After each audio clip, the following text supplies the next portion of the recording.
So, like I said, today we'll be covering the basics of Photoshop. Um, yeah, and so the beginning of that is setting up your file correctly.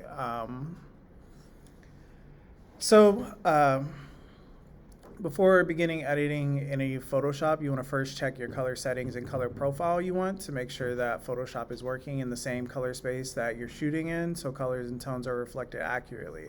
If if you don't set your color settings ahead of time and they don't match what your camera is, you're going to have a miscommunication between your camera itself and the computer. So tones are going to be different, they're going to be changed. You always want to make sure you're operating in the same color space. That's why the first day we kind of talked about what those different color spaces are on our camera. And Adobe, because we're editing with Photoshop, Adobe's going to be using this setting, North American Press 2, RGB, Adobe RGB 1998, gray, dot gain 20%. So I'll show what that actually looks like. So within, oh God, I haven't done this in forever. So it's here. And then, so mine is different because I shot this in sRGB, so I'm not going to change that because I want it to still reflect that, but this is where you would change that. So it has all of your presets. Adobe RGB is here. It has these kind of like pre-selected kind of most commons up in this tab. But for my purposes, I'm leaving it here for now because that's how I originally shot it. Yeah. So you can also assign color profile, and so working Adobe RGB, and same thing, you'll figure out your working RGB, and then your working dot gain, which is 20%. So you want to have those checked off. The next step is creating a new file. So you want to create the file for this instance, it's what you want to print at. I'm a printmaker, so all mine is set up as how I want to print this. If you're printing, if you plan to print these out and have physical copies, you want to reflect that in your printing, in your file setup when you go to print, or it'll just open it up to its maximum size. So you'll have to go back, and if you're trying to print something larger, then the way resolution works is it can always scale down. You can't scale back up without losing resolution. So if you're just opening up a straight file that is the image without creating that, it could have distortions if you're making them bigger. So here's my Adobe Bridge, and say I want to open this with Photoshop. It's going to automatically open it to what it was originally shot at, which should be, I think, 6x9K resolution. So this is its own image. And so here in image mode, we can find out what our image size is. So right now it's 20 inches by 19 height.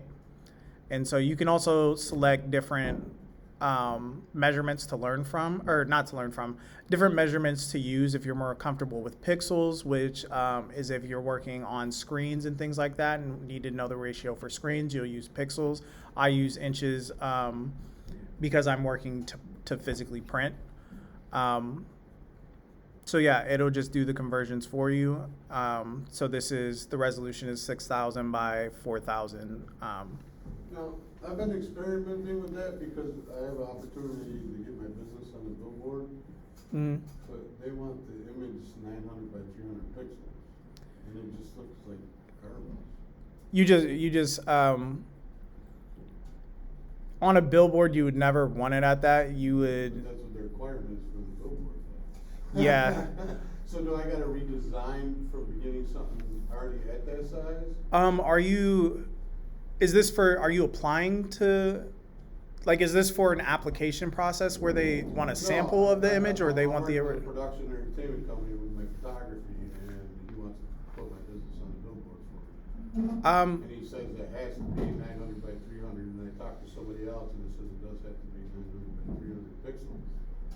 I would speak to them and ask why, especially it's gonna destroy your image. Yeah, and it has. And I told him, I said, I can't put this image on there. I'll have to try and create something already, from scratch. That's gonna be 900 by 300 pixels. Yeah. That makes no sense to me. I would ask them what their reasoning is, and explain to them that if Well, you the digital billboard is shaped not like a regular billboard. It's short and then long this way. So I don't know if that has anything to do with it. yeah, that would be a ratio thing. You could change the ratio of your image. Without ruining the image. Yeah, but it would still be more than that pixel count. It would always be more than that pixel count, unless your billboard is like this big. Yeah. So I would just talk to them, and figure out why, and explain that it's not really feasible. Well, I can get it to looking good as 900 by 600. It looks fine, but the 900 by 300, no. Yeah. I would just talk to them. Yeah, because it'll ruin your image. So yeah. In terms of scaling up, so like I said, you can always scale your image down in quality without losing too much information. But if you try and scale a small image into a large image, it's going to be really pixelated. So you always want to start at roughly what your maximum file size is. So say if I'm making this and I want it to be within that framework, I would then create my image at this size and then scale it back down when I need to print it later. That can be really helpful. In making an image, there are these guides. You have to activate them. They're just rulers that tell you how big something is. On a Mac, it is pressing two fingers. It would be left click for a normal mouse. You can change if these rulers read by inches, pixels, and that just helps give you an understanding of size, and also it helps with the creation of guides. So these guides you create by clicking on the ruler and dragging down. So say I do want this image to be, like I said, 32 by 20 that I had it at before. I can crop it out. So I'll have to bring this resolution up. So I have to make the base bigger.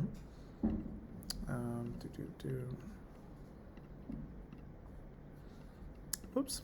And that's so image size controls the size of your image. Canvas size controls the size of your canvas. So if I wanted to match that resolution, I would come input that here, make that size change, and then it'll automatically make my canvas bigger for me. And so what I said before is true, but the degrees to loss of information does vary. So even though I am upscaling this, there's so much resolution there that I'm not losing a ton of information, so I can scale up some. Because it's still at 300, a 300 resolution. So you see here, resolution is still at 300. So I'm not going to lose too much information, even though I am scaling up. Oops.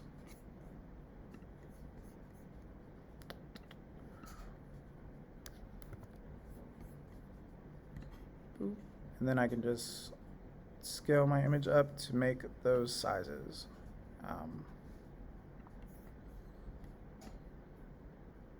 Yeah, and so this is just an image for a different piece that I'm already making. So the reason why you don't automatically start out making your image as big as possible is it takes a ton of memory.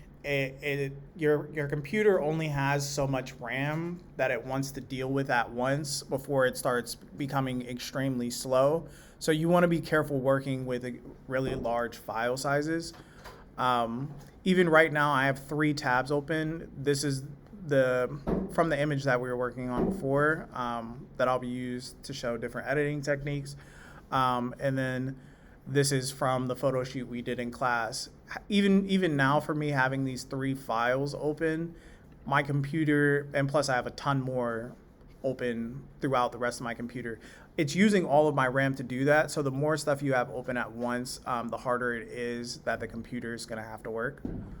So yeah, just exit out of that. So we're starting fresh. So there are keyboard shortcuts for pretty much everything. To make a new file, it's Command N, or you can just go through here. I'll try, like before, I'll try and avoid using those keyboard shortcuts just to show you where they actually are. And also my keyboard shortcuts, I customize some of them, so some of them might not be the same for me as they are for you. But yeah, so this is the template that it asked. There are some common templates of different sizes. You can look up different ratios for screens and things like that. Mine are all ratioed for print or specific pieces. So it asks width, height, your resolution. You want to try and keep at 300. And then here is your color mode. So you can switch it between bitmap, grayscale, RGB, or CMYK. These are the 2 main ones. RGB is, like we talked about before, used for looking at images on a monitor.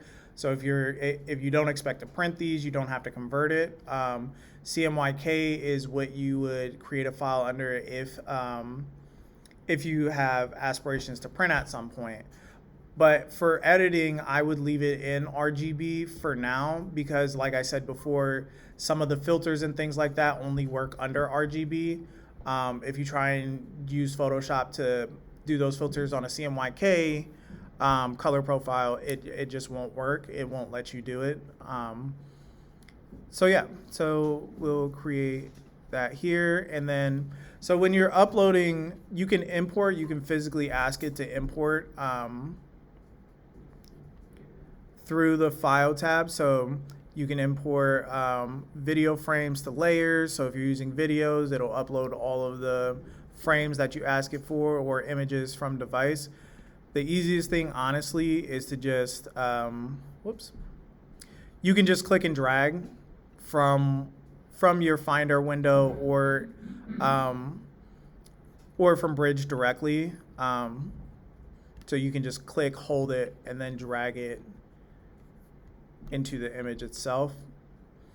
And so like we talked about before, Camera Raw does transfer over. So just because you're working in Bridge doesn't mean you're going to lose all your Camera Raw information. So when you first drag this into Photoshop, it is going to show you or give you the option to edit from Camera Raw directly right there, or it'll pre-save all of your settings. So these are all of the settings that I'd previously made to edit the piece itself.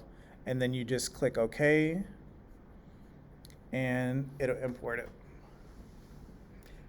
it. So yeah, and so it keeps it as a smart layer. So you can resize it as you like, and then it saves as a smart layer. But so a smart layer, you can't edit directly. That's what this small, I don't know why it's so. When you're dragging from the corner, are you hitting command or anything to keep the proportion, or? No, so so Photoshop is kind of weird in that not weird. It automatically wants to keep a proportion for you. So to get it to, if you want to change that, like you want to do something that's not still in the ratio, you hold Shift and it'll let you kind of. It's the opposite. Yes, it's the opposite of what you think, and that was an update at some point that they did that. I guess they thought it was faster because everybody was tired of holding Shift, but it's Photoshop. They do that. So yeah, it'll automatically keep it proportioned for you unless you ask it not to. So yeah, to edit this photo directly, you have to rasterize it. So that's what it's asking me. What I have right now is just the eraser tool. And say I want to go and erase. Well, it's a smart object, so it won't let me. So it'll ask me, do you want to rasterize a smart object?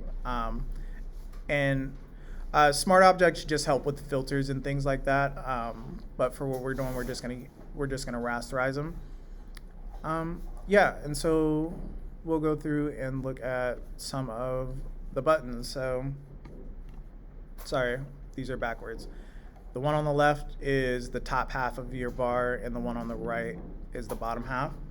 And so first we have our move tool. And so whatever you click on, this will move directly. I'm actually going to close this. Don't save. Just so it'll hopefully move a little bit faster.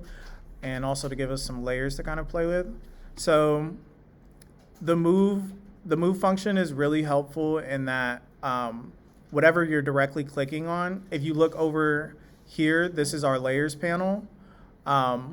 It'll automatically, whatever you click on, it'll jump to that layer for you. So I'm clicking on the background of that image now, and you see it's highlighting the background that's visible. Versus this figure, I want to move this figure around, it'll switch back and forth. So if you're confused about which layer does what, because it can get confusing when you have 1,000 layers activated at the same time of what's happening with one. If you just click on it, it'll jump to what that layer actually is. So yeah, so the rectangle marquee tool it's for selections. So if I just want to block out and focus on this area here, say I have the background selected and I want to cut that out, I can use the marquee tool to just select that, and then it'll focus on what that box is. And then if you left click, you have all of these options. So say I want to make a copy of what that background is, I can do layer via copy, and it gives me just a copy of that box. So layer copy is a non-destructive way of working with these. Layer cut copies and pastes. Well, it copies and then cuts out and deletes what's in the background. So if I stick that away, reactivate that, turn this off. So if I do the same thing, highlight that space, and I want to cut something out directly from there. Oh, that's the other thing. So like I was saying about rasterizing layers, you have to make sure you rasterize it in order to directly edit that image. So I had to rasterize that background layer. I'm also, I'm also gonna make a copy of that background, because if I'm doing a layer cut, it's gonna delete information from me. So I wanna make sure I have a backup just in case something happens to that where I get too far along, so that I always have that original image. So now it'll let me layer via cut.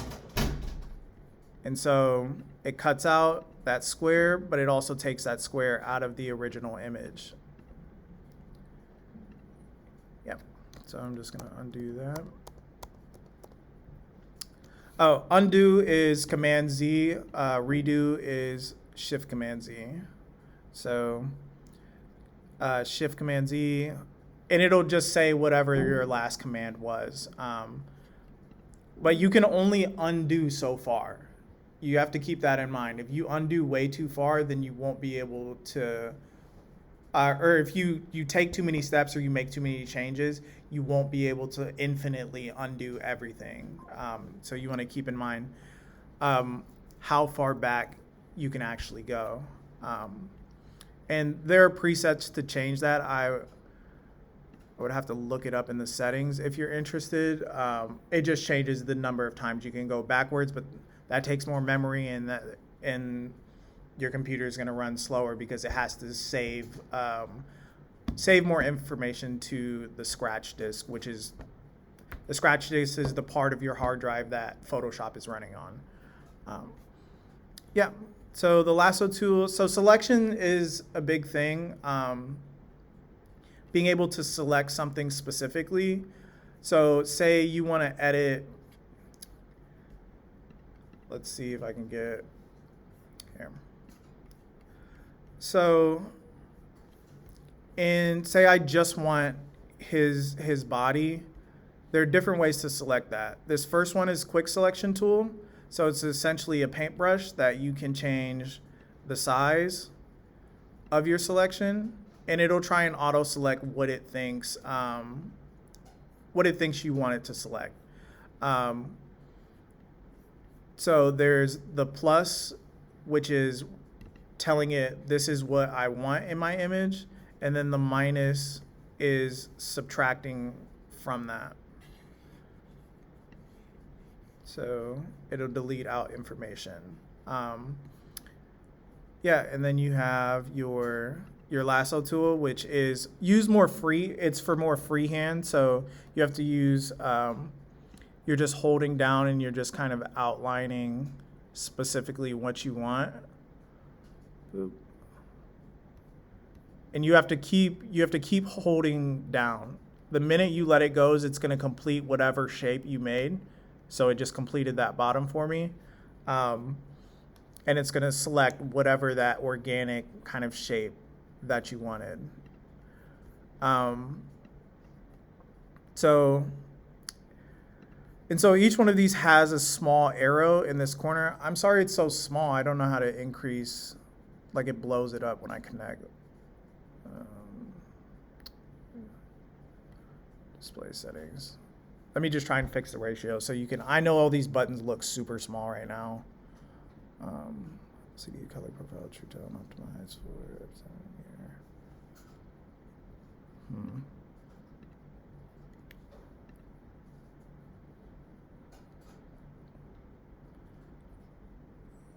Yeah, I'm not sure why it's blowing up that much. But here in these corners, so if you click and hold down,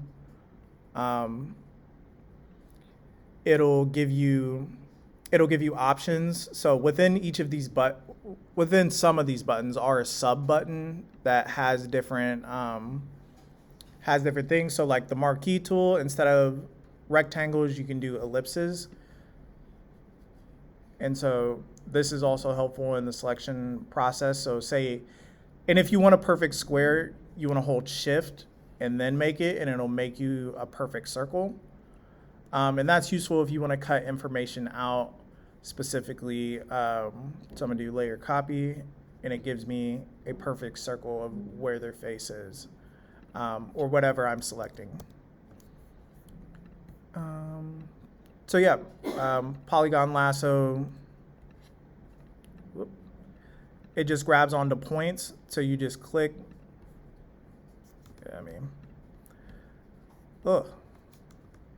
So it just keeps wanting to complete shapes, and it just crashed. My Photoshop did not like that. Yeah, so that's the risk you run with having a lot of files open at the same time. I tried to minimize it, but for the lecture's purpose, I kind of need those open. So I'll just quit Bridge. Yeah, it was not a fan of that. I don't know why. So yeah, I'll keep going about the buttons. And this brings up, make sure you're constantly saving, because this happens.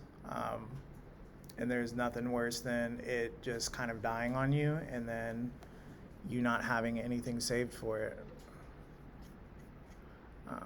File open recent.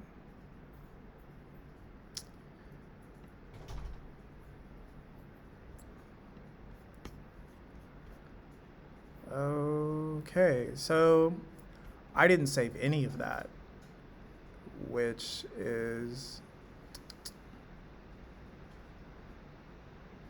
yeah, none of that was saved. So I'll open it back up. I'm so sorry about that. I didn't. I mean, it takes me 2 seconds to get back through it.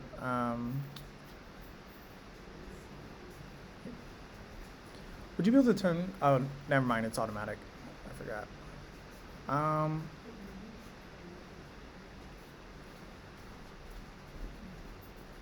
So.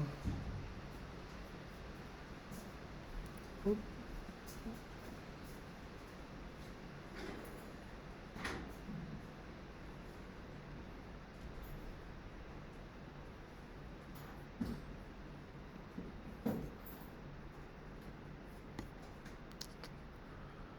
And then our class is.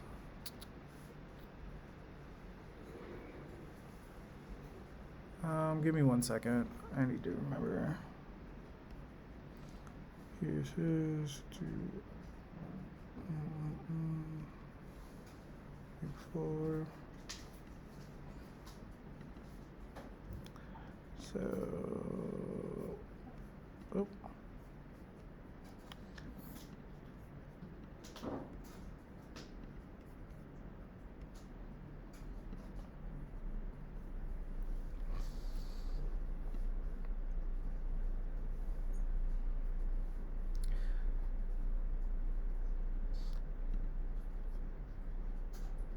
Is it just not?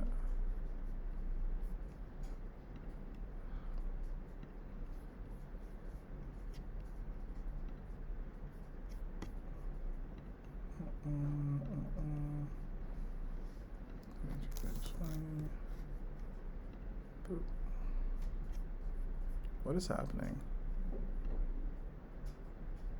Oh, so this is a good example. If you have this chain link selected, it'll ratio, it'll keep your stuff in proportion from the top to the bottom. So right now it's relying on this 20. And so no matter what I change this to, it'll continue to change the top one. So if you want to change that, you just have to unlink them. So it's 32, 20. Boop. All right.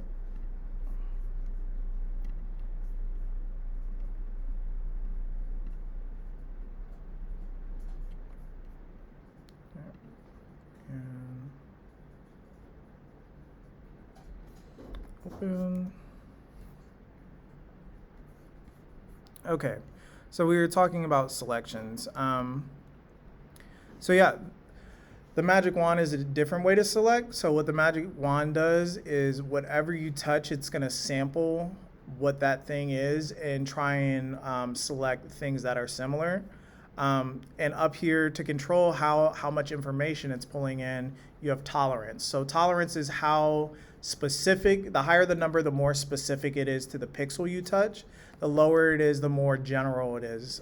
So right now, if I select 100, no, that's too much. Let's say 75. And then I wanna pick this red from his shirt. It's gonna pick what it deems similar enough within that kind of range. And there are two other things that control it. So contiguous means pretty much whatever it's touching. So if I have that unchecked, it's gonna pull from everything in the image. If I have it checked, it's gonna pull just from what pixels are touching each other. So just within this suit, and then it cuts off. I find the best way to utilize selection is a combination of all these three things, because the closer you can get to what you actually want to have highlighted, the easier it is. So sometimes I'll use the magic wand to select that, and then I'll say, oh, well, it got most of it. Let me clean it up, and I also want what's in there. And then it'll clean up everything that's in there. Same with using the quick selection to highlight, say, larger areas, or say I just want his glasses or something like that. It's nice to use them all in tandem. One other important thing is something newer that they have. So parts of Photoshop use AI generative information. I'm not going to go super in depth on.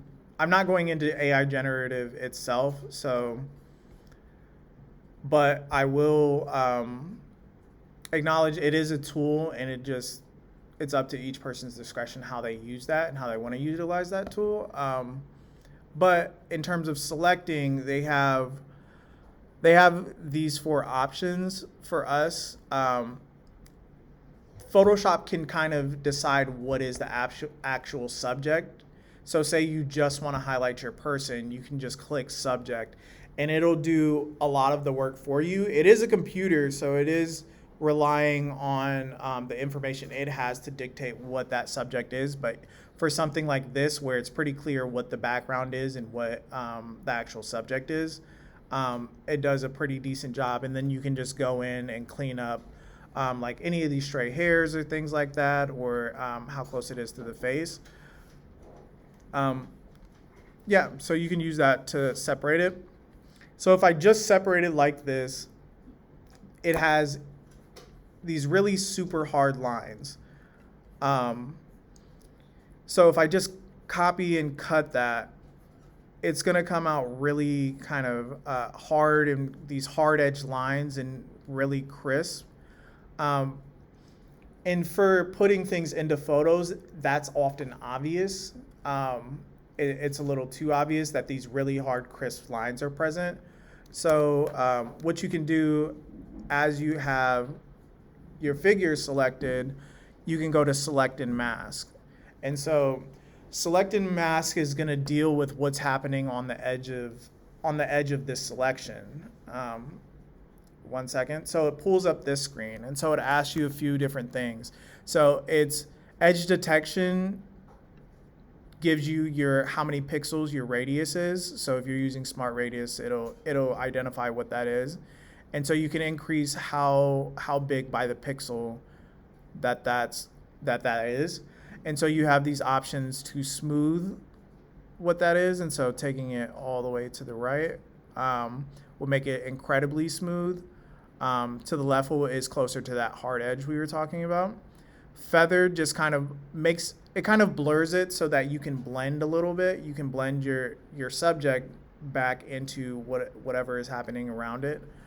And then shift edge, you can shift it at 0%. It's exactly what you highlighted.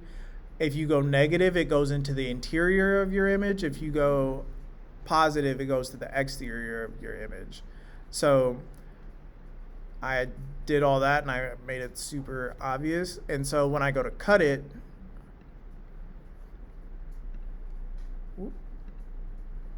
I now won't have as hard of a line. It's a little bit softer. And that just makes it easier to blend things a little bit more into the background so that that hard edge isn't as obvious. It still looks a little weird because I tried to max stuff out so to give you a better understanding of what that looks like. But you can sit and play with that, and you can sit and layer them up so that, because you don't want to make it super obvious that you're cutting something directly out. But see, now with digital backgrounds, they're starting to take off instead of using actual photographer backgrounds. Digital is starting to take over now too.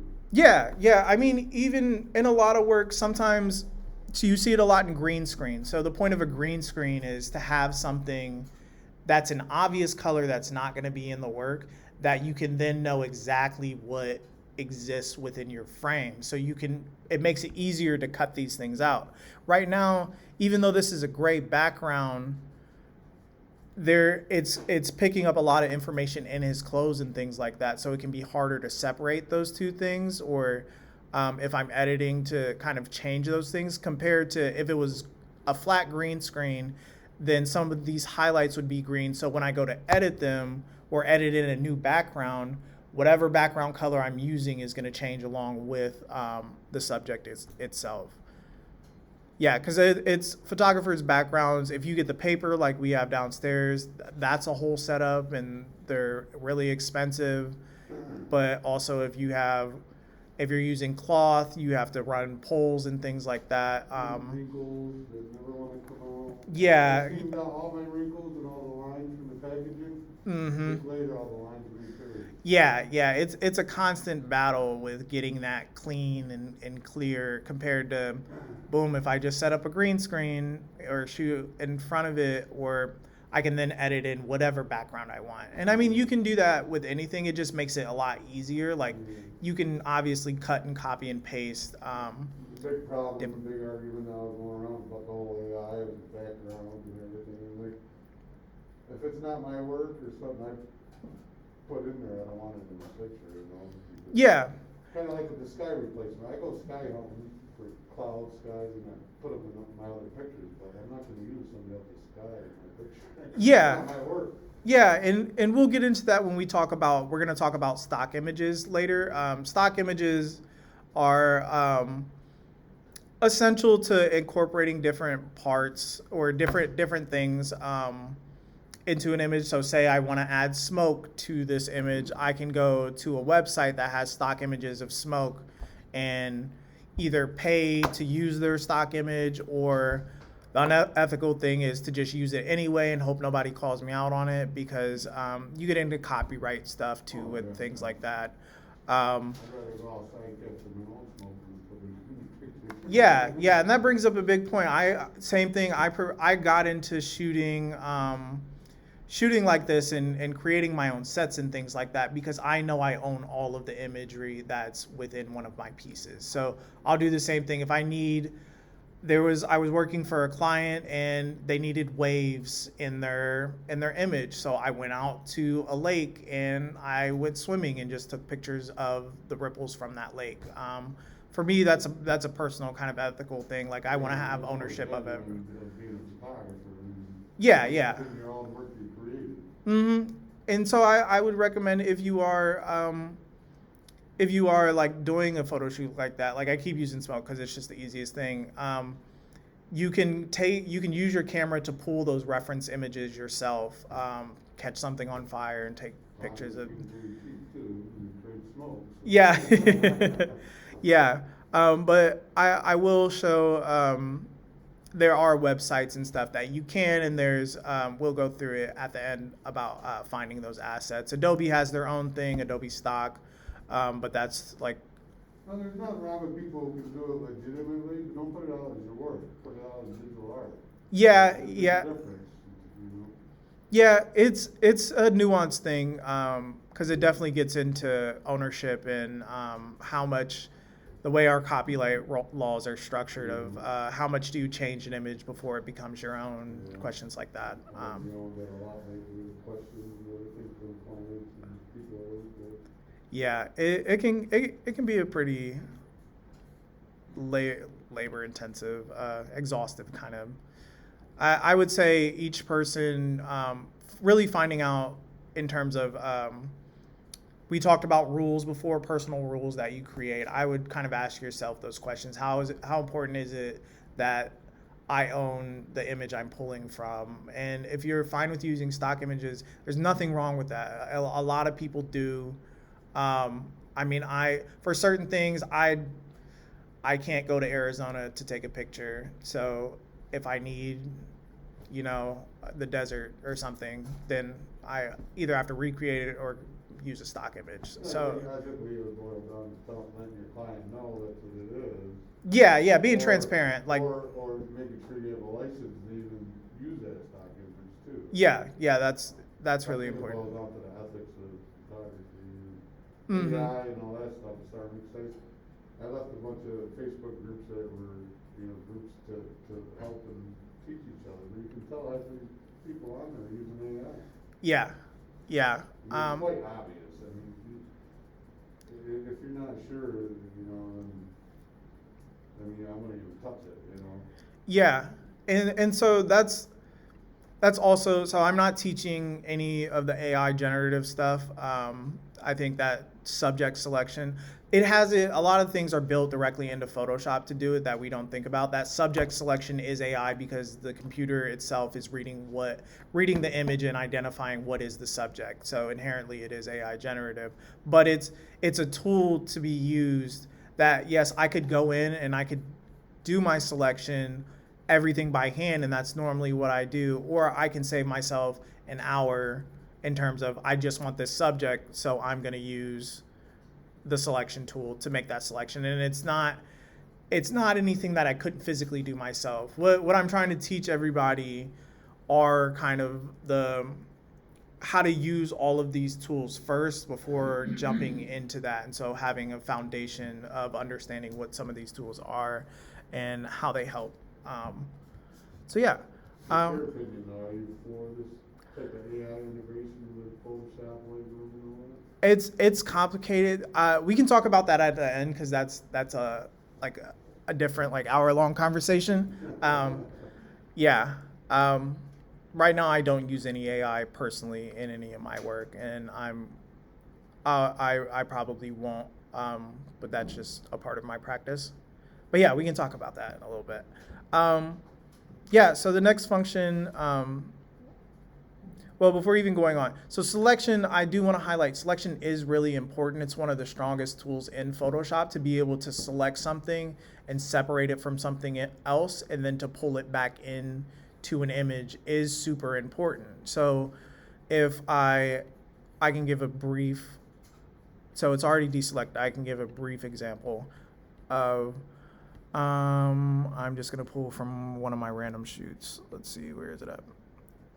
Kent Falls. So I have pictures from, let me just do empty. Pictures from a national park downstate. And so say I want to incorporate that into it. Where did Photoshop go? Oh, that's why. So Photoshop needs its own desktop layer. For Bridge, they'll just layer over top of each other if you don't separate them. But say I want to incorporate this wilderness scene into the photo shoot and introduce my own background. So I'm just going to auto it for demonstration purposes. It's going to sit and think for an hour. Oh, you good.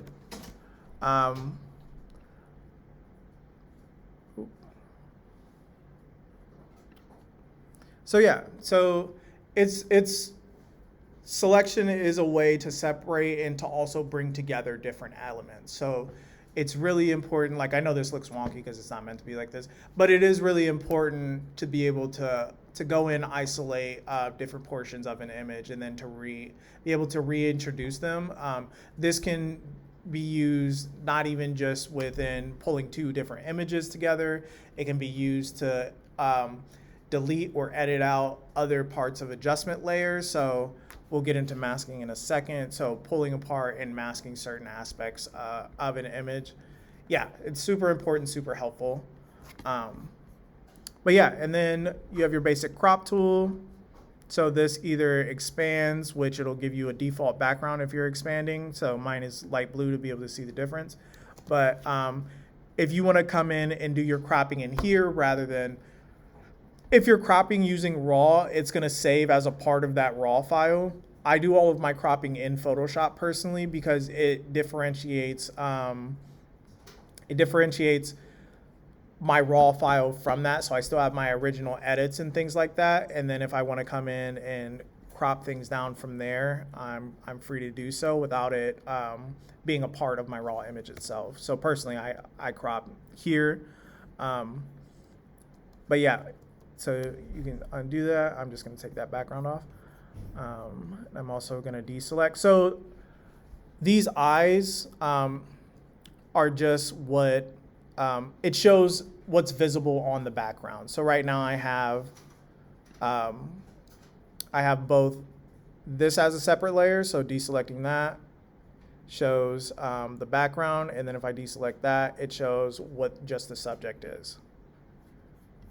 So yeah, you also have these locks. So these locks are so that you don't accidentally edit or delete a layer itself.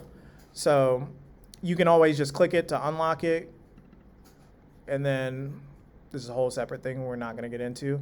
But you can relock your layers. So I always try and keep the background itself, the original image, locked so that I don't accidentally delete it or do anything to it. Yeah. And then we have our eyedrop tool. And so the eyedrop tool, whatever pixel you're selecting, it'll just take that color and it'll come down here. So these are you get two color swatches that you can shift from back and forth by clicking this icon here. And so that's helpful if you just want to sample a part of your background and then use the paintbrush later to paint over it. So the paintbrush is down here. But yeah, it'll sample the eyedrop tool will sample anything within your image to get an idea of what that specific color is. And then this is the healing brush, or spot healing brush. So like before, if you're not on the layer or if you're on a smart object, you won't be able to heal it directly. So the spot healing brush, we kind of talked about it to fix glare in glasses. So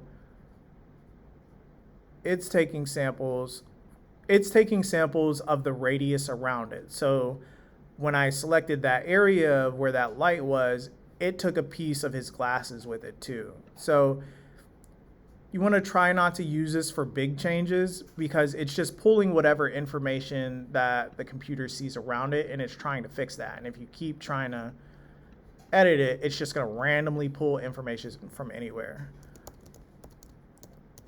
But it helps with smaller things. So like a blemish. So he has a red spot here on his neck that I want to fix. Boom, it's gone. Yeah.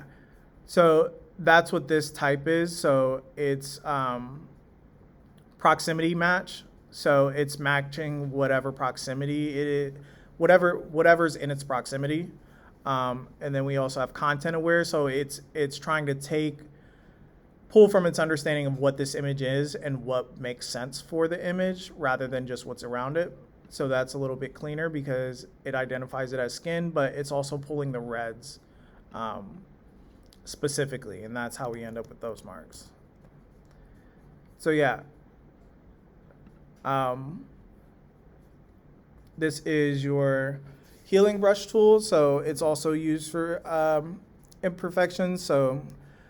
But the difference is you can, by clicking option, you can designate this is where I want to pull information from. So that's my source. And it's going to use that to try and fix it.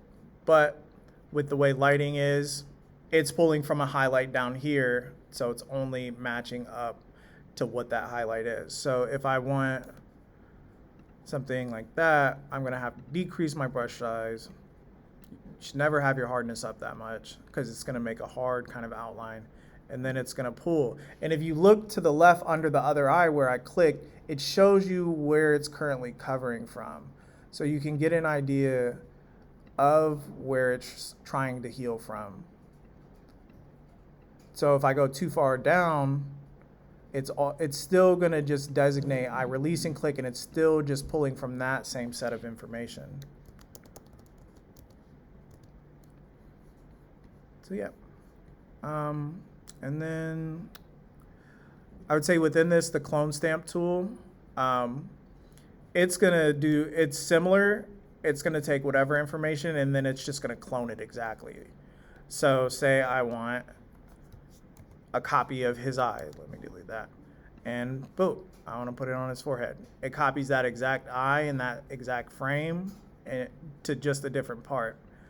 So right now it was super hard, so I can make it less blurry. And you can see that in that window, because it's so big, you can see where it's pulling information from. It's pulling from the lips.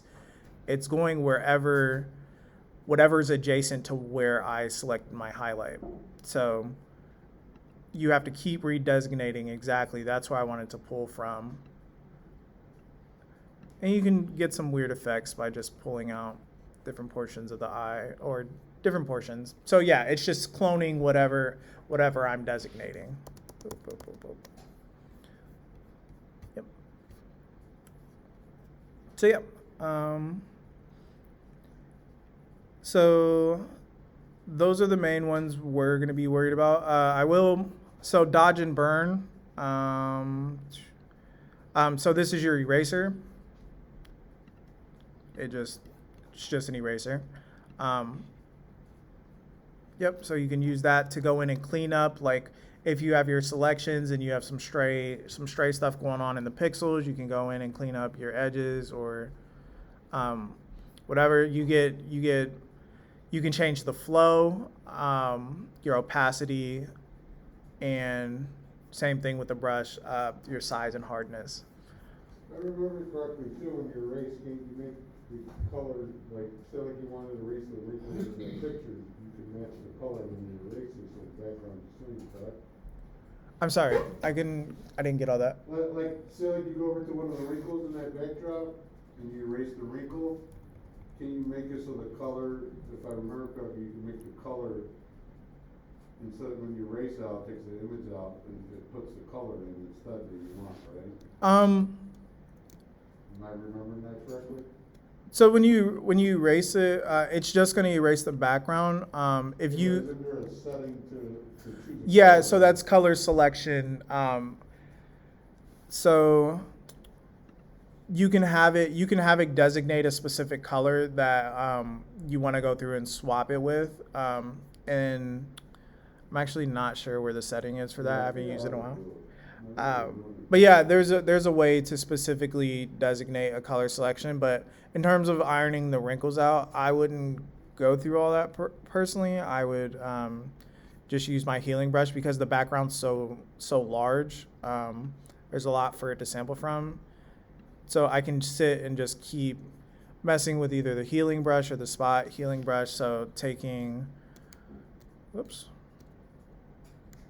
Oh God. So just taking that upper portion and just kind of smoothing it out to the general color of what it was. And just going in and manually kind of adjusting it or fixing it so that the wrinkles, and I would just do that all the way down and continue, and I'd go in and sample different portions of the background. So there's highlight over there that I would help smooth out, just pulling information from different parts of the image. Yeah. Or like before, you can also use your clone stamp to, say, pull from there. But because the light is a lot lighter over here, it's sampling that lighter color, so you have to be careful that it's not too off from what you originally want. So if you go too far away from what you're sampling from, it'll take into consideration different colors and tones and textures. So you want to pull from different areas that are a little bit closer. But yeah, it is still pretty obvious because the hardness is super high. So yeah, I would just play and mess with it and try to remove that way, versus doing a color selection through erasing. But yeah, it's definitely possible. So background eraser tool.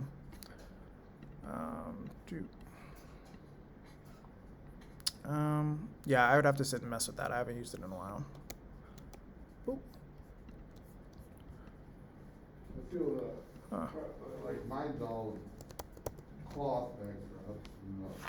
Yeah. The heal tool is usually pretty good when you're working with colors that's already shaded. It seems pretty good, but when you work with more of a consistent color, I find it doesn't do it as good as the color, at least from my experience. Yeah. Where is... So I'm going to talk about burn and dodge. So in photography, dodging and burning are terms used in photography for a technique used during the printing process to manipulate the exposure of selected areas on a photographic print, deviating from the rest of the image's exposure. So in a darkroom print from a film negative, dodging decreases the exposure for areas of the print that the photographer wishes to be lighter, while burning increases the exposure to areas of the print that should be darker. So there are settings for that. Even from my example,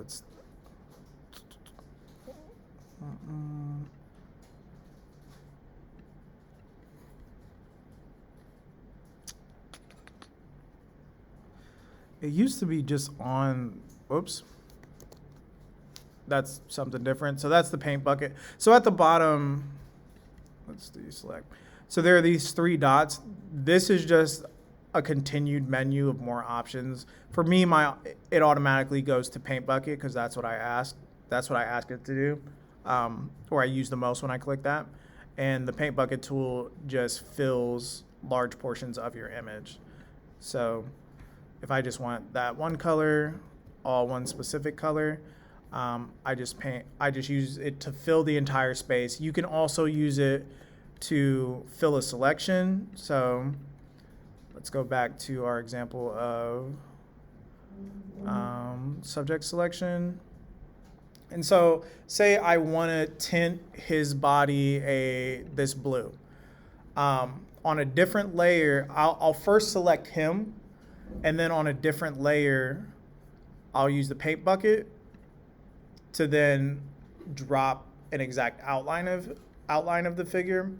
And then we can go into editing adjustments and things like that. And I'll go into these adjustments that go in and create these layer adjustments or filters on top of it. But yeah, we'll get into that in a second. I just can't seem to find. So that's smudge and blur. Oh, there it is. So yeah, this is our dodge tool. So it lightens areas. Let's go back to our actual figure. So say, it's hidden.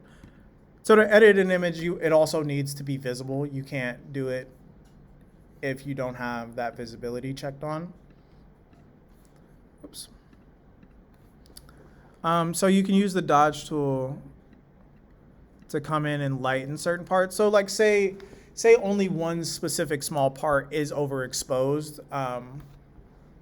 You can come in and use that dodge tool to kind of lighten that area a little bit, pull down the contrast some. Or Does it free automatically? yes.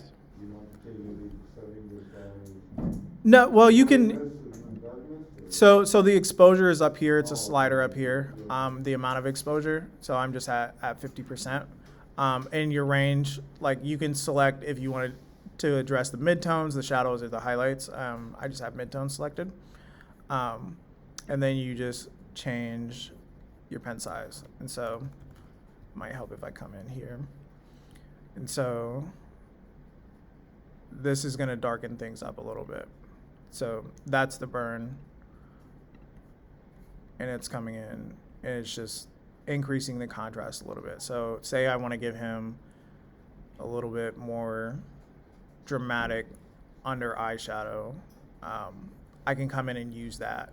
And I can increase it as much as I want, and it'll make it a lot darker. So that way, when you're editing your images, you're not just trying to adjust for one specific small thing. You can come in to Photoshop and say brighten or lighten things up or darken things as you need them to be. So that way you're not trying to dictate your editing of the entire composition just based on one small thing. Yeah. I think those are the main. Am I missing anything? Whoops.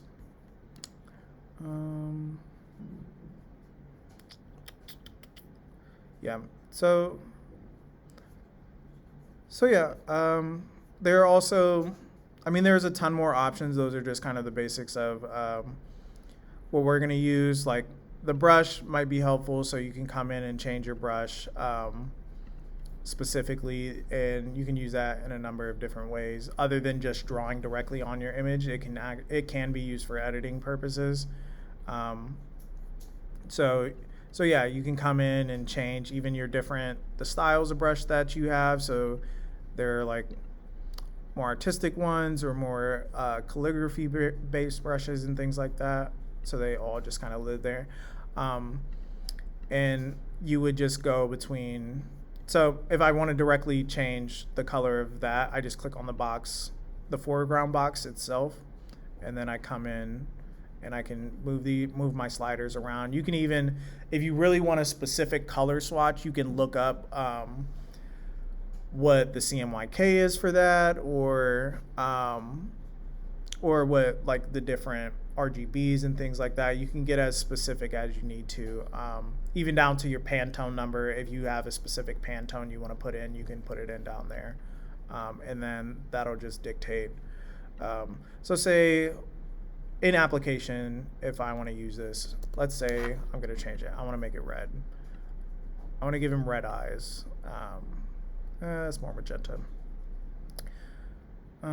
So one thing, it will give you a warning. So this warning is to tell you if it's outside of CMYK, for CMYK printing, and it'll take you back to the closest thing that is still within the color profile of CMYK. If you're just doing this for online, it doesn't really matter because you can get a larger range on the screen than you can by physically printing. So that's out of magenta. I want it more red. Boop. So you can do it with the paintbrush, or you can do it as a fill. So I clicked my quick selection. I'm going to use that to select just this area. Oops, you have to be on the layer you want to do that from. Boop.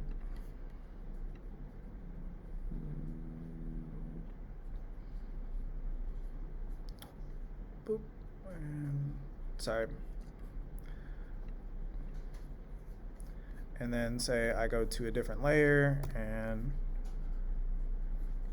hold on. Sorry, I gotta back up. So make sure you don't paint directly onto your image itself, because you can't fix that later. I undid it so I could fix it, but like if you forget that you painted on a layer and then continue on for another 30 minutes, you can't undo that. So that's another reason why I keep an original copy at the bottom in case I need to come back and take that again. Or, but yeah, so like I said, you can color directly with the paintbrush or use, it doesn't really matter, or use a selection to select a specific area, and then you can use your paint bucket to just fill that area itself. And then I can use different filters to kind of integrate them together. So yeah, it's different ways to kind of deal with adjustments. And then you can, same thing with kind of layer masking, you can come in and, let me take that back. You can come in and just delete. So I'm just going to delete the part that's not within the glasses, or delete that part that's not within the eyes, to give something, I guess, a little bit more, to make it more apparent. But yeah, so that's just an example of that. Okay. So yeah, working in, we've talked about the layers. So different people have different workspaces set up within their window. This is kind of my custom workspace. This is how I like to work, having my layers, my channels, paths, and things like that. But the two main things we're going to be discussing are this layer panel. So it's what we've been working in. I would recommend labeling these. It's not as much a problem now because we only have 5. But when you have 20 of them, it's really important that you specifically label them so you know what adjustments are doing what. So like, say this is fill blue. So that way I always know what it is. And you just double click on the name itself and it'll highlight it for you. Background copy, things like that. So at the bottom, to get a new layer, it's just down here. And you just press that. It's just this plus button. You can also make folders. So folders can be important in terms of grouping images or different parts of your composition together, so that way you can apply filters to all of them at the same time. And it also helps with cleanliness of your screen, of your workflow. So you would just select, and so to select everything at once, you hit whatever you want to primarily select, press shift, and then click all the way to the top of everything else you want to select, and it'll highlight everything. Or if you want to do individual parts, you can hit command and just click on different ones and then slide them to this group folder, and it'll create a group for you. And so they're all down here, they're still visible. They're just grouped together to make things easier. Do you delete a layer or do you just delete it? You can delete it. Yeah, you can either hit backspace or delete as you have that layer highlighted, or you can do it manually and just click and drag one down to this trash can right here. Yeah, and it'll delete it for you. Then we also have our layer adjustments, which is this. So this slide down just adds an adjustment layer to that image itself as a mask. So I just added levels, and so you can get there from this button down here, or you can click, that's what all of these are up here. And so I can click any one of these and it'll bring in my layer adjustment directly. Some people, and that's because they have the two different ways, because some people don't have this adjustments panel up, or if it's doing something else, you always have access to all of them down here in this list. Yeah. Sorry, this is frustrating.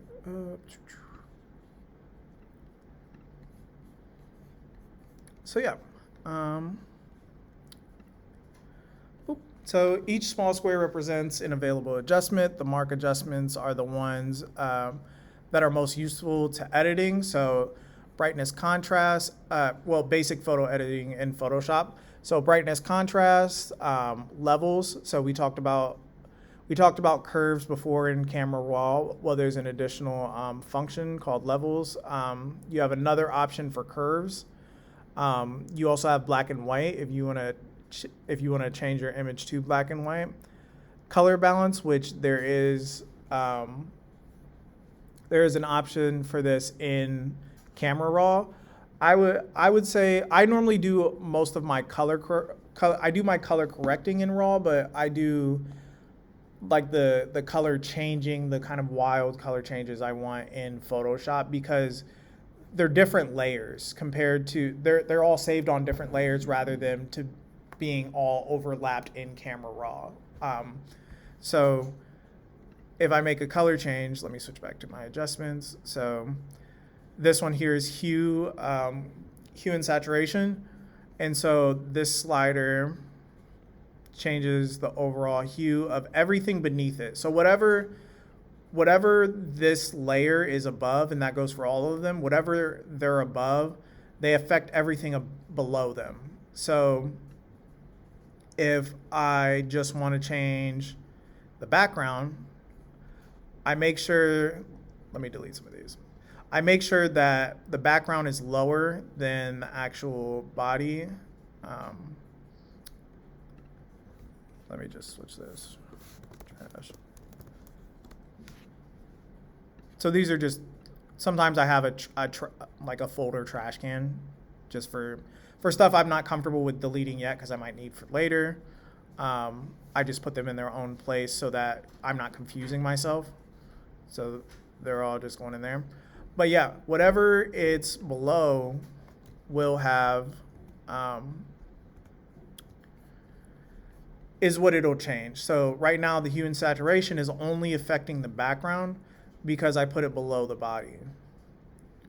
So I can come in here in my slider and change the background color and how saturated that color is. Sometimes it's helpful to use a different blending mode. So these are different blending modes. And so each one has a different function. So it's not as hard of a line. Yeah, and so we do have to pay attention. So this is one of the downsides to having that, oh God, what is it called? To feathering out when you're refining an edge, is that you do end up with kind of this halo. So when I shifted the edge inwards, that means it was no longer making contact with this outside border. So I'm ending up with this halo that when it's the original color, you don't see as much, or when it's the original image, you don't see as much because there's a secondary layer. So that's why sometimes I'll have a duplicate image of the same thing there so you don't get that halo, and also it's a little bit more seamless. And I can still go in and change my hue and saturation. So now there's not that obvious hard outline. You can see it though, you can see what it's affecting. So if you look into changing that, he has this little bit of kind of green outline that I may want to go in and delete. So in these color,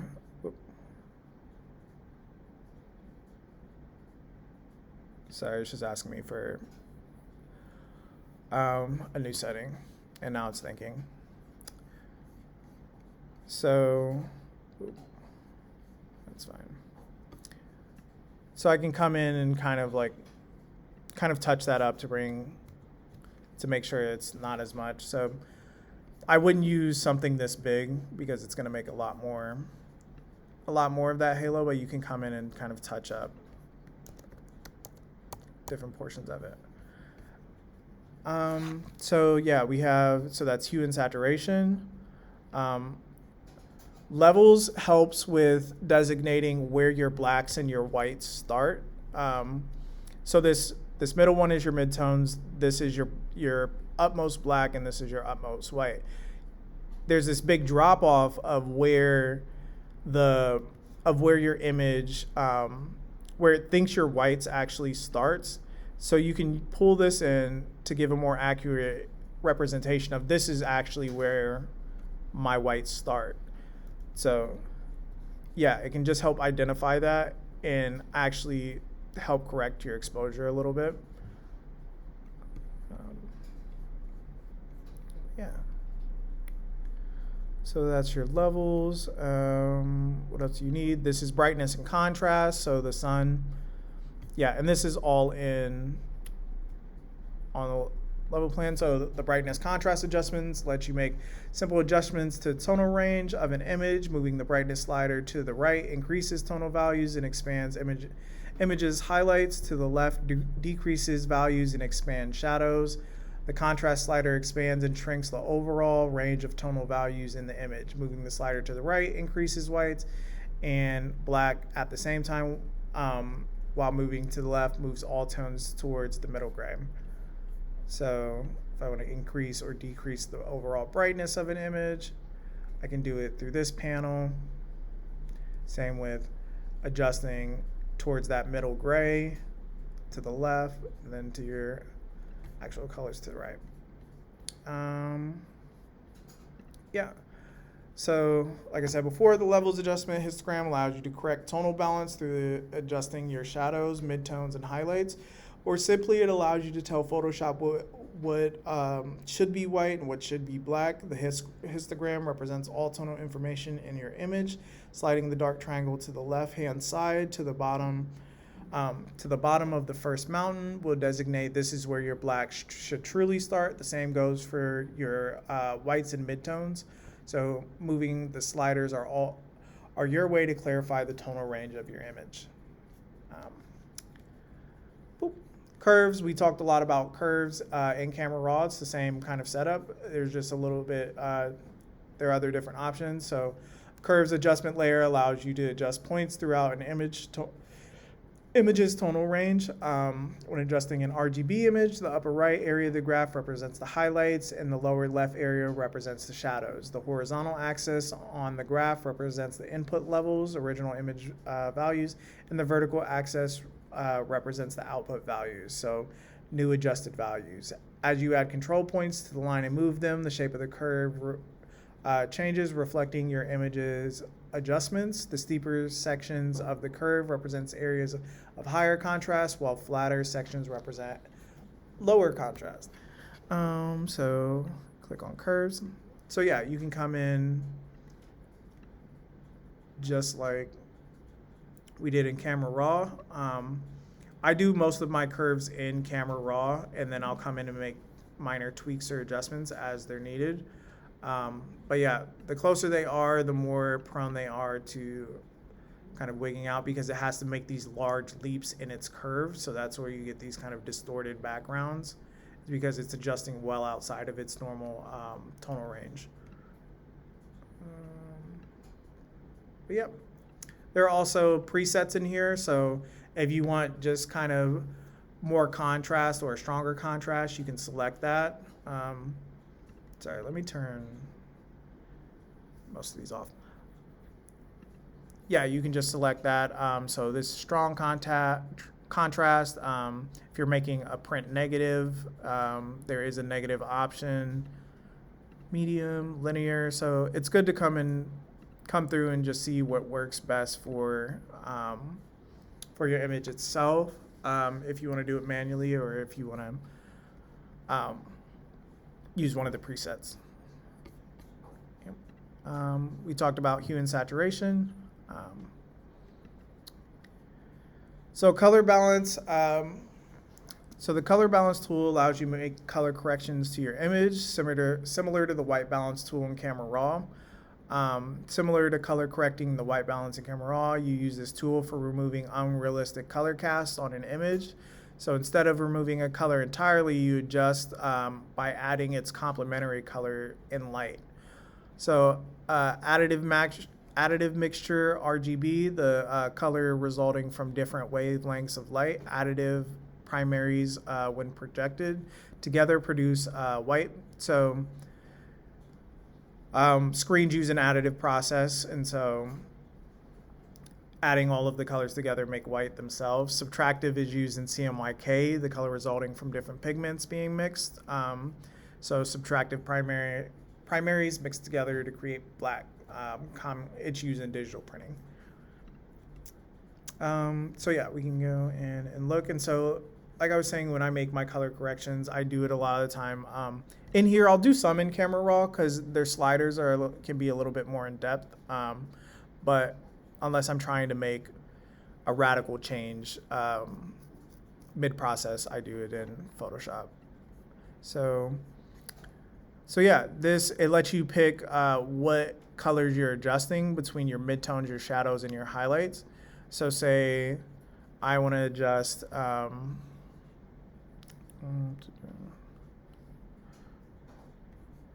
so if I want to just adjust the midtones, I can come in and move these sliders. So moving towards a red magenta or this green black. And so right now it feels really foreign. It definitely feels like a filter on top of it. So this is another instance where I might use some of these blending things to kind of help with that like stark difference between the digital image and kind of like the blending of the layers in between. So I use these different settings to kind of help make things a bit more cohesive. And yeah, it's just going through, and you can, so let's find one that works. Boop. So these are subtractive, divide, difference. And then just coming through to see what the change is, I can just click on and off. But I also have these options here of opacity and fill. And so that'll increase or decrease how much of that layer. And you can use opacity and fill on any of these to increase or decrease how much of that layer you added is coming through. So I want something really light. So I'm gonna, instead of having it super hard light like that, I'm just gonna decrease the opacity some. So it's still present, but it's not overpowering the image as much. I'm gonna change the background because I don't like that green. We're gonna make it,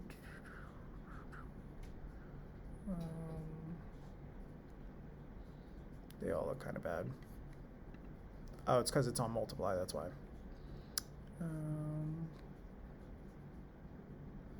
Boop. And then same thing, I can decrease the opacity. I mean, I can take it all the way down if I want to. But yeah. So yeah, the color balance just helps with designating, and normally it's more used to make slight changes to color correction. This is just kind of an extreme example of just if you pull all the sliders down. So right now I'm on the highlights, so it's changing all of my highlight colors towards that, and kind of blowing the image out. Yeah. So yeah, black and white. So there is an option.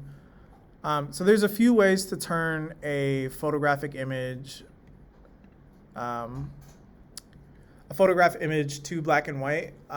One way is through shifting it, going to color mode and hitting grayscale.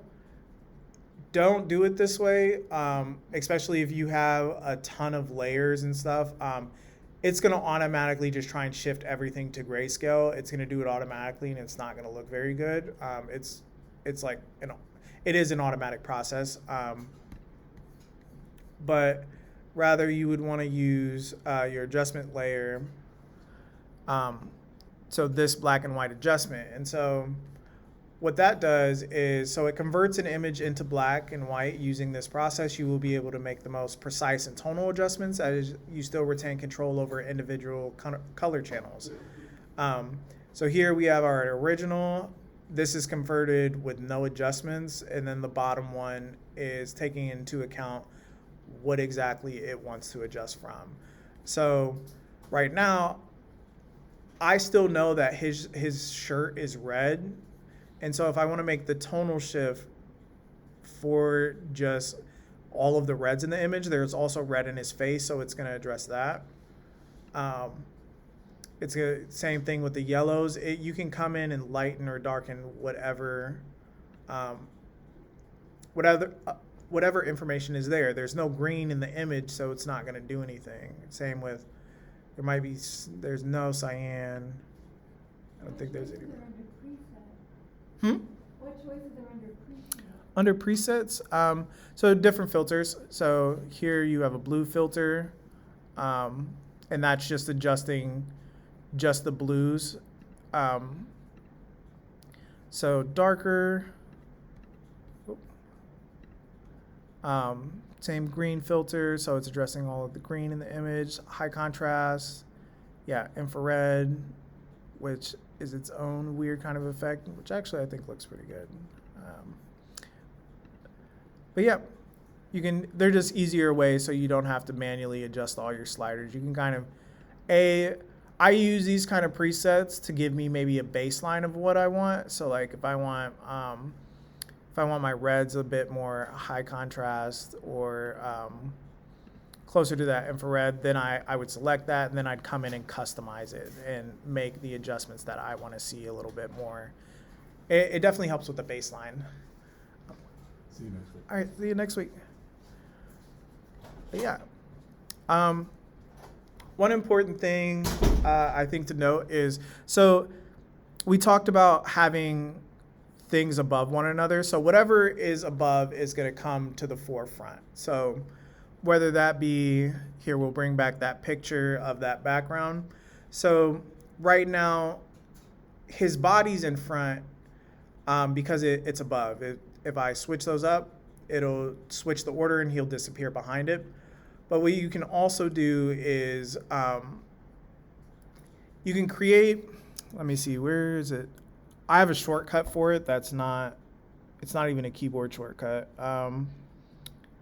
So it's to create a clipping mask. And what a clipping mask is going to do is that whatever it's above, it's directly going to only affect that layer.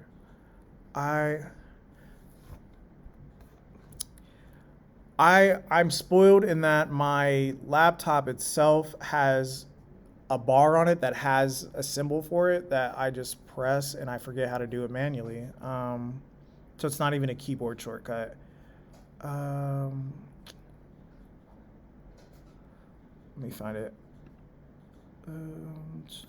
So these are just blending layers. Where is? Oh God, I'm so sorry. I can't remember where it's at.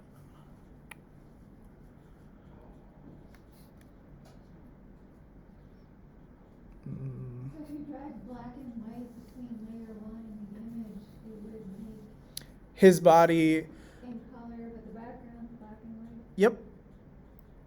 Yep. It would just make that, but it would also make everything beneath it still black and white. So that's why I'm trying to.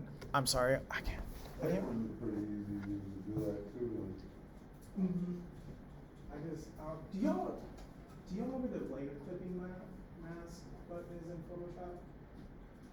I can't remember.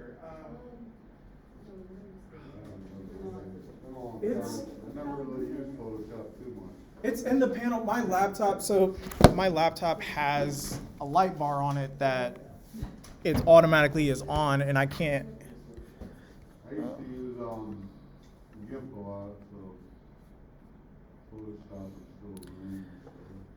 I mean, I can do it by just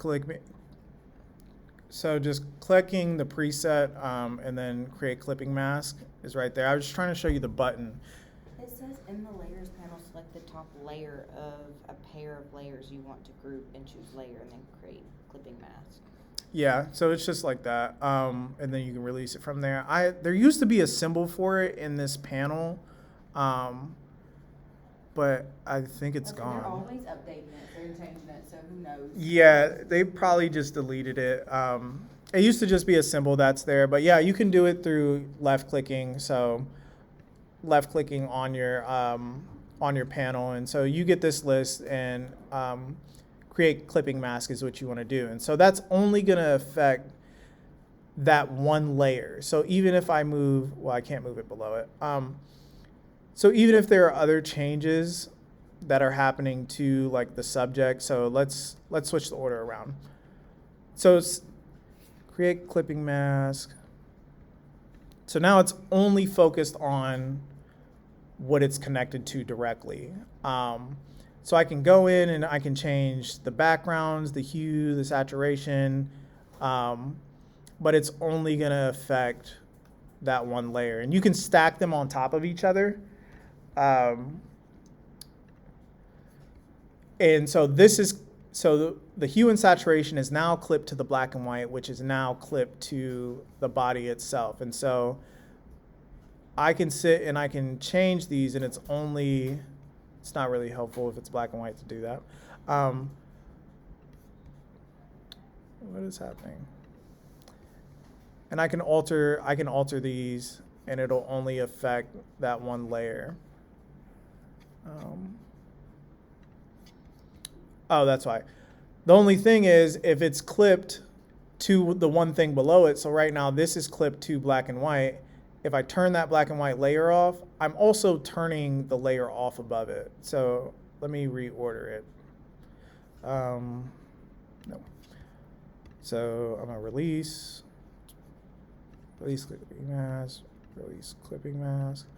And so if I put the hue and saturation below it first, clip that to it,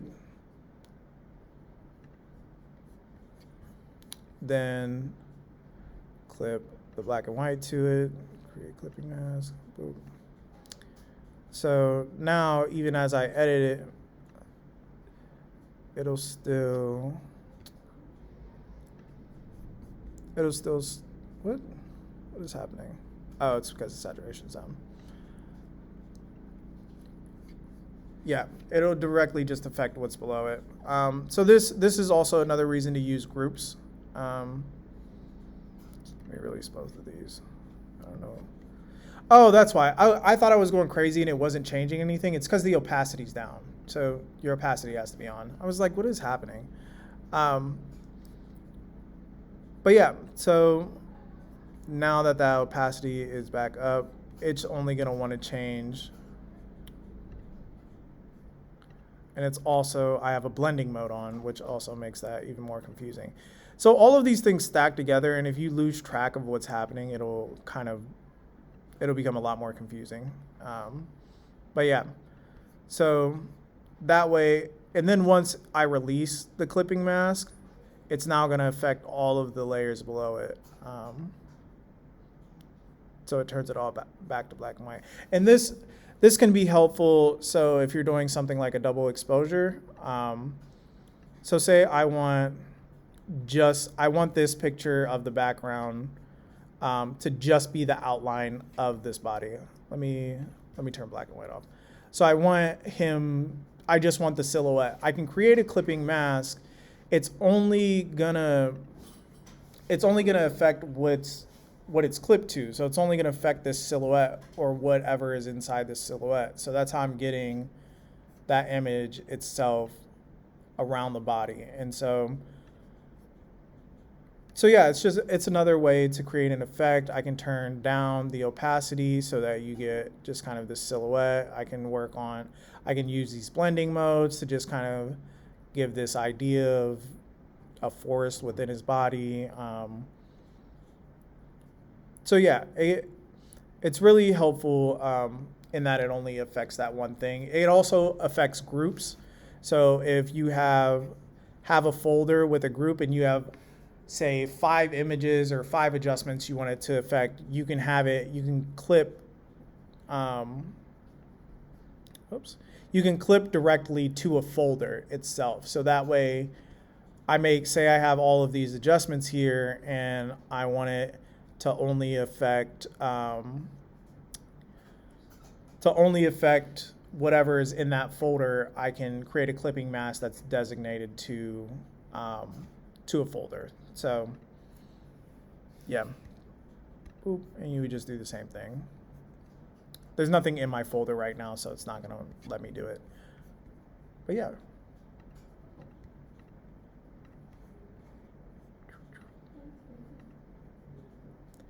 Yeah, and I do it, I can actually give you an example of how I've used that. File.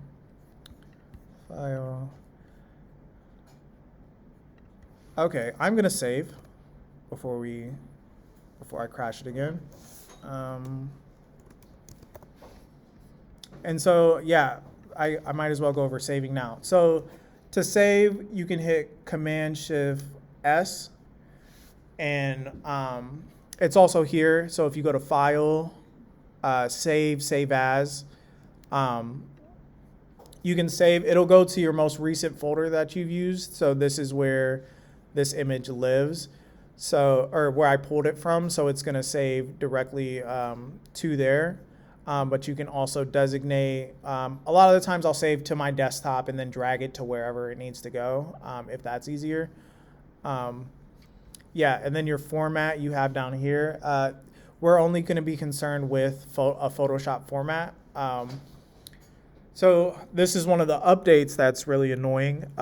It only gives you these 4 options for a Photoshop PDF, a large format document, which is just a super huge file, and a TIFF. So right now we're just going to save it as a PSD file to that place. We'll go through exporting because they differentiated the save as and the exporting. So if I want to save this as an image, I have to export it rather than it all being in the same menu. I'm not sure why. Yeah, and it's frustrating. I didn't update my Photoshop for, I think 5 years, not 5 years, it was shorter than that. A really long time because they kept trying, because of that simple thing. It just takes longer to export. Like the keyboard shortcut for exporting is Command-Option-Shift-W. Yeah, it's just too much. Like I have it memorized now because it forced me to update. But I guess it gives you more control. It asks you, your format, so you can save as PNG, GIF, and that's, so they're larger. Let me go to the actual. So file, export. Export itself has all of these options. So quick export as a PNG, export preferences, things like that, layers of file. What I shortcutted was this, export as, and that's when it gives you those options. So I mean, PNG is the default export. yeah, for some reason, it could just be my computer for some reason. I know you can change it in your preferences. So why would you wanna do PNG instead of JPEG? I have no idea. Okay. There has to be a reason specifically. I end up saving all my stuff as, PNG's online too, so it's by default. yeah, there's probably some weird specific thing that makes no sense for normal people. But yeah, I mean, this export window is more detailed than the other one, so it's helpful for a JPEG. I'm just mad that they messed my shortcuts up, so I refused to update for a really long time. But it does give you your information, so this is helpful in terms of knowing.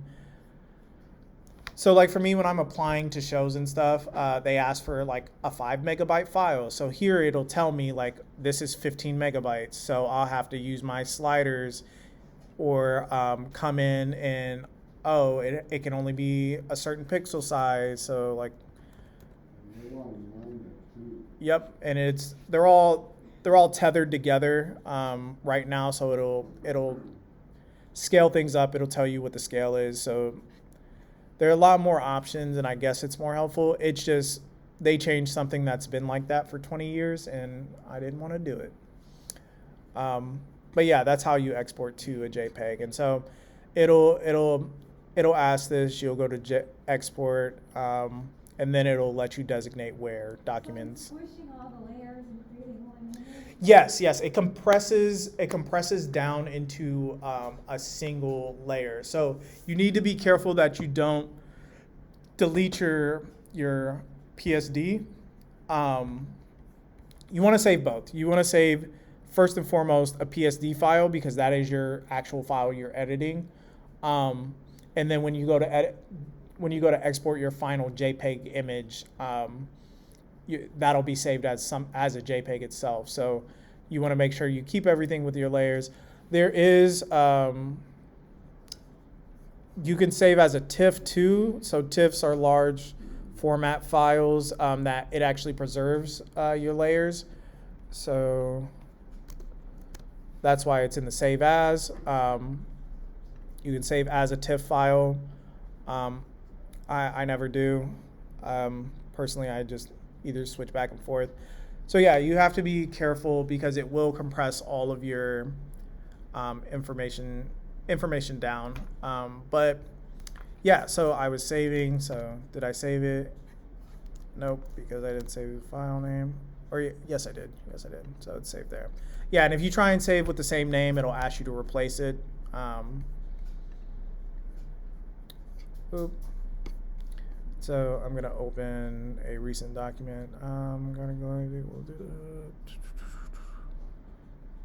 correct color split. Here, it'll be easier if I just go into it.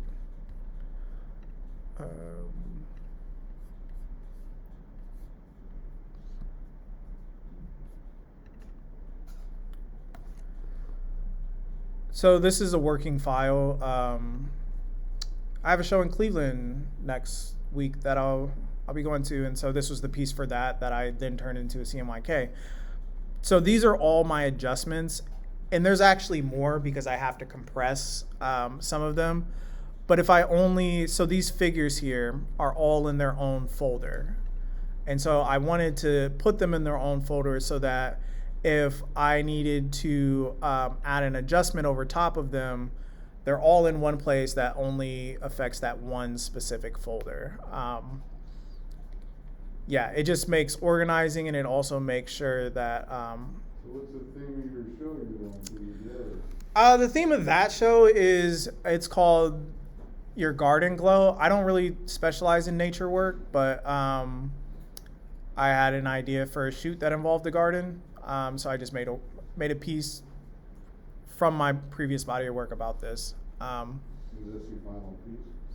No, so I screen printed. So this is what I used to screen print. So this is just the original file that I then turned into a screen print. But yeah, so and it also highlights these color lookups. So color lookup, is another one of these adjustments layers.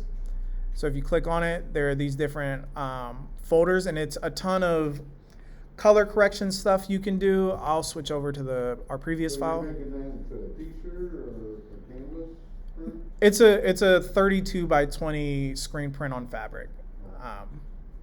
Yeah.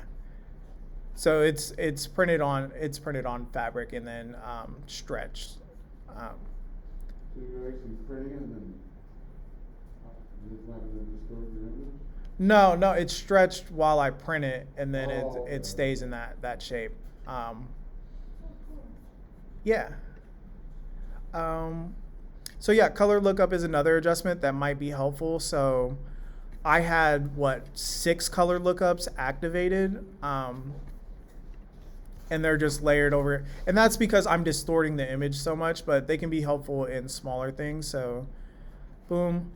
So you get your 3D LUTs. This is what I was talking about at the beginning of class. You have to be in an RGB file to use these color lookups, or it's not going to want to do it. If you're in a CMYK, it just won't let you activate this feature. It specifically has to be, and each one has a different purpose.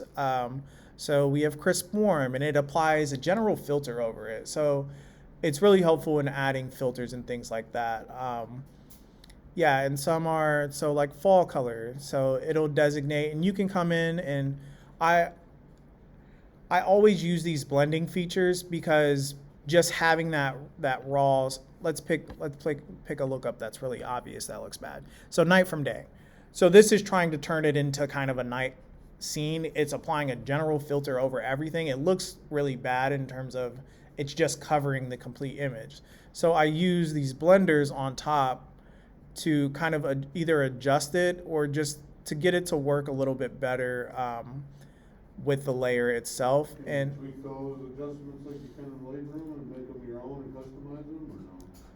yeah, you can make your own No, I'm preset. saying the one you're using now, is that yours or the program? No, these most of them came with them. You can download. Can you readjust the ones that you have right now? I'm sure you could. You could go in and customize the LUT. I never have, just because it becomes its own thing of like, I don't. Like you like one of those settings you just picked, but you just want to tweak one little thing. You can tweak that, right?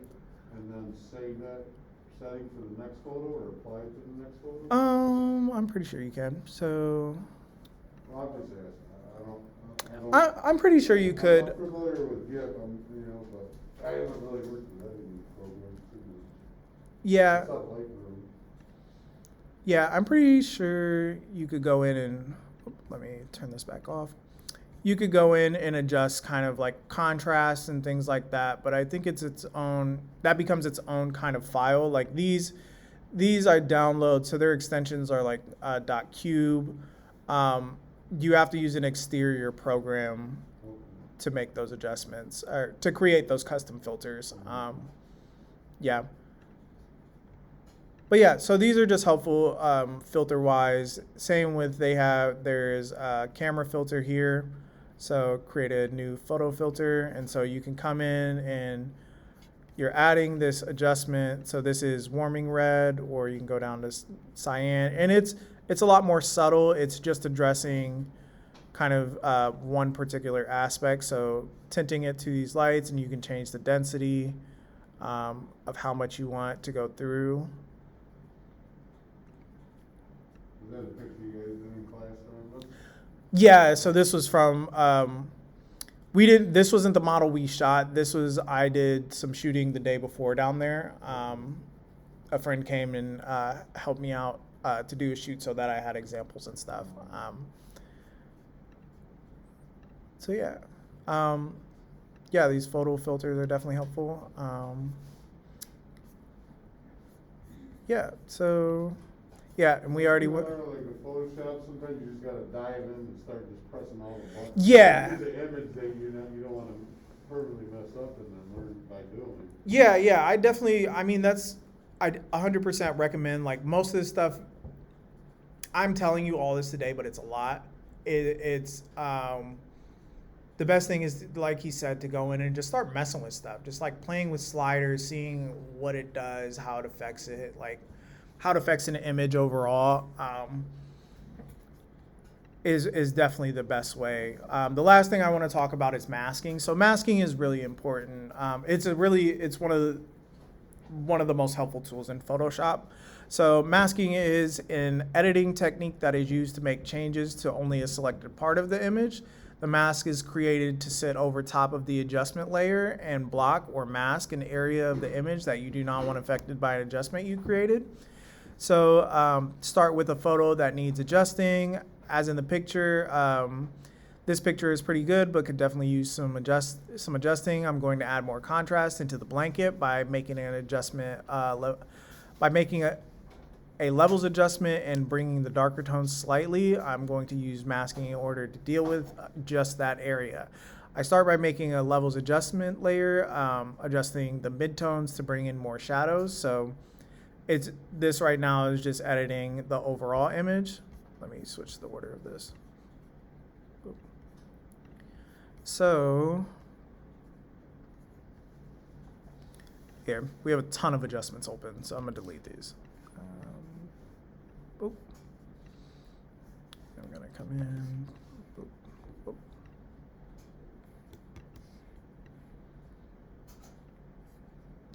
So like they were saying, I'll open a new levels. And so I'm bringing my whites over and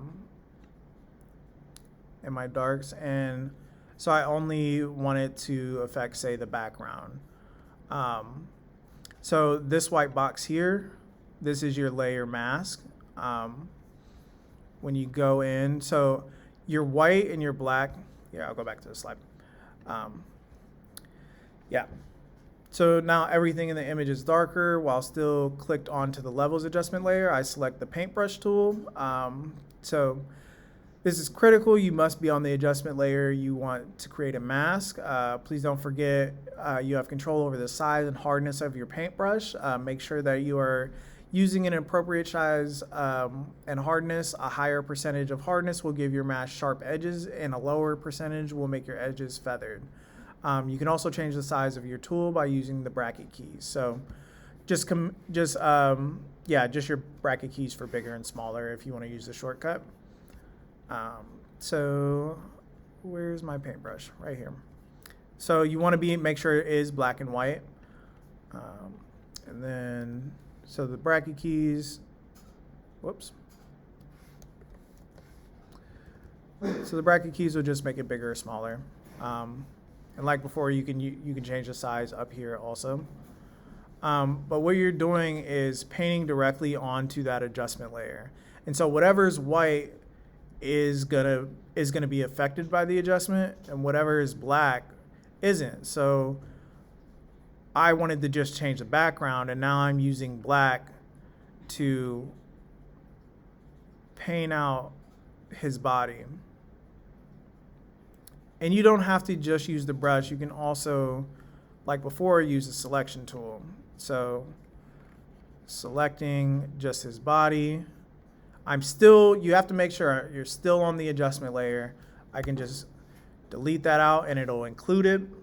Or so if you're using the selection tool, you can also select the inverse. You just right click and here's this option to select inverse. So right now, his body is what is selected for me. If I hit select inverse, the background is now my subject. And so I can just,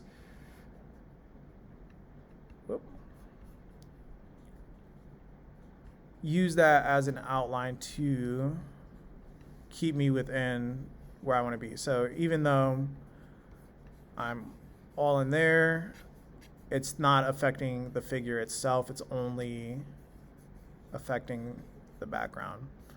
And then you can use your paint bucket to just fill entire spaces. So right now that's the black. And you can even see here in this bottom window that it's painted all of that black. So it's only affecting my adjustment layer. So I'm gonna reselect inverse. Whoops.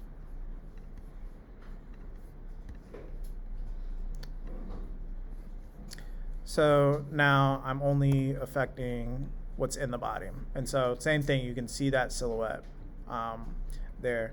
You can also use, so yeah, I'll continue. So when you're making, when It's different than having the layers where you just make an adjustment on the layer. it's a different process. So in Photoshop, there's it's like 10 different ways to do kind of the same thing. This has its different, there are different advantages to doing it this way. So like when you're just masking an image, whoops, it's locked. When you're just masking an image, it gives you different options. So right now what I'm pulling up, this is the properties of that mask. So you can turn down and turn up the, whoops. Now it's asking for something else. But you can turn down and turn up your density. Same with your feathering to get slight adjustments. But that can also be done, let's take the same. The other one shows the histogram too, right? Mm-hmm. Well, it's the same one. So it's just the properties of that. So the masking portion is just telling you what's being selected and how it's being changed. So right now it's just changing the background. But also, let's say I copy same settings, turn that off. I'll turn this back to just white. Same thing, and then I just create a clipping mask. Now it's just selecting the body. So it's kind of doing the same thing, just there are different options within there to kind of make those changes. You definitely get more. The downside to these clipping masks is it becomes a lot. They all stack on each other, and if you're 10 clipping masks deep and you move one clipping mask below another one, it can break the chain and then they all become untethered. To whereas with this layer masking, it's always just gonna focus on the area that you painted in or out. So you don't have to worry about like at what point it still needs to be above it, but you don't have to worry about like other layers interfering with it. It'll all just be focused on it. So if we go back and like look at this image, this is my color lookup. And so for this specific color lookup, I wanted to change the sky. And so because I only wanted that red to affect the background, I painted out everything that wasn't the sky. So all of this stuff, I painted that out. And then I just had my hue and saturation, which is clipped to itself. So it can operate independently, and it's not dealing with having to be clipped to one thing at a time. It just offers you a little bit more freedom. The clipping is kind of not archaic way. It's a different way, a different function to do kind of the same thing, but yeah. The other thing is by pressing \/ button, you'll be able to see the area that you are masking red, and therefore much easier to see. So sometimes it's helpful to hit that \\. And so it'll give you this kind of like red, kind of like opacity, so you can see what's all been painted out, or what you're primarily focused on. And so you just hit that \/ again to take it off. Same with our other image. Oops. So all of this red tells you what's being included. So sometimes it's easier. That's helpful when you're doing your painting. So you can see, okay, this is now red, so this is being affected. Yeah. So yeah, in order for the adjustments layer to affect only the blanket, I'm going to paint over everything but it. Yeah. So we just covered this. So yeah, just understanding and using that backslash to highlight what you're working on. You can do it. You can do it with really anything. You can add a layer mask to anything. Let me see where it's at. So, oh no, that's creating a different mask group. But yeah, the adjustments come preset like that, and these are really helpful. And this is part of the reason why I do my color adjustment in Photoshop, is that I can toggle them on and off. So, say screen, I can toggle them on and off freely. Also, I'm not directly editing the image. I'm not destroying the original image or whatever I'm working with. I'm free to, okay, that adjustment doesn't work. I can just throw it away at any time. But yeah, same thing. You can just come in and say, oh, I want to, yeah. So yeah, masking is super helpful.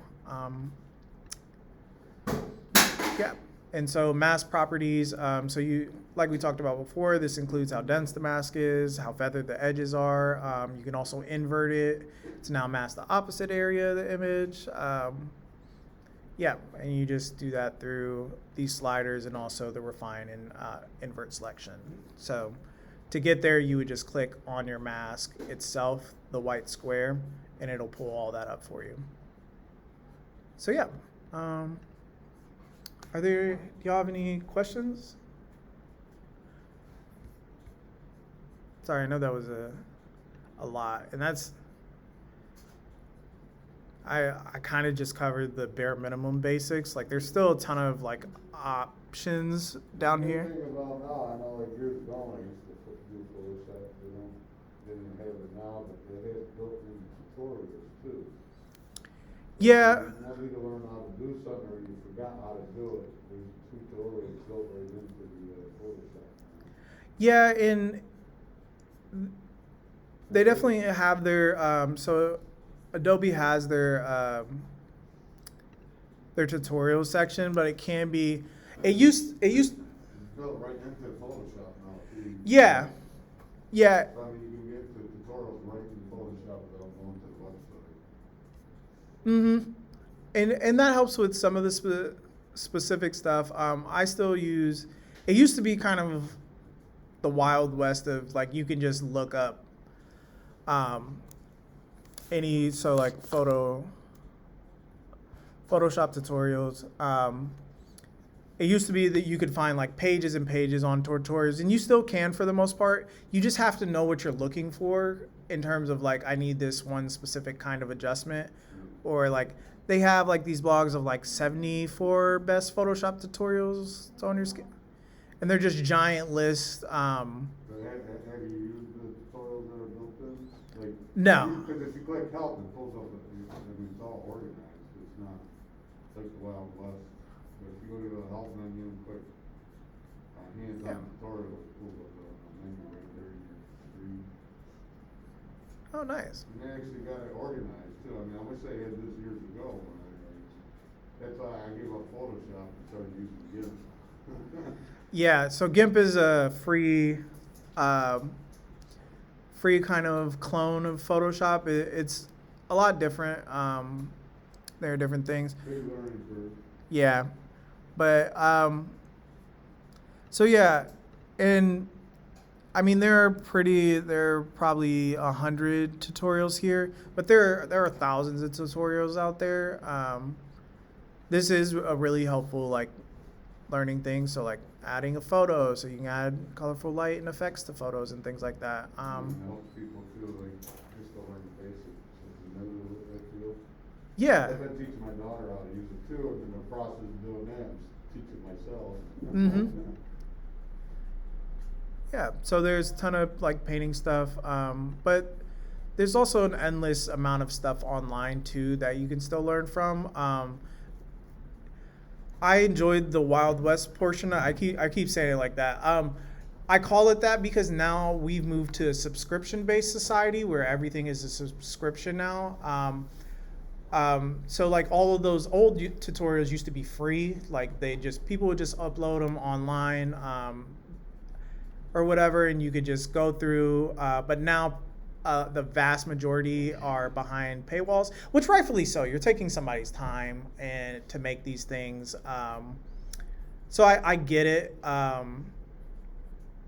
So like for our homework assignment, I'll just read the prompt. So having learned the basics of Photoshop, I would like you to take one of your photographs and utilize a tutorial from the list provided to change or enhance the image. You don't have to just use this list. These are all from Phlearn, which is let's see, which is also another learning website. But they offer a lot of free tutorials and in different kind of subjects. I just kind of picked, I think, about 7 of the Photoshop the Photoshop ones that specifically are free. So it's nicely laid out in that you can select your skill level, your software. We're just doing Photoshop. You gonna email this all to us? Yeah. I don't know if I got last week. I don't think it did. If you emailed anything, I don't think I got it. Yeah, somebody else said they didn't get last week's either. That's really weird. Did y'all get last week's?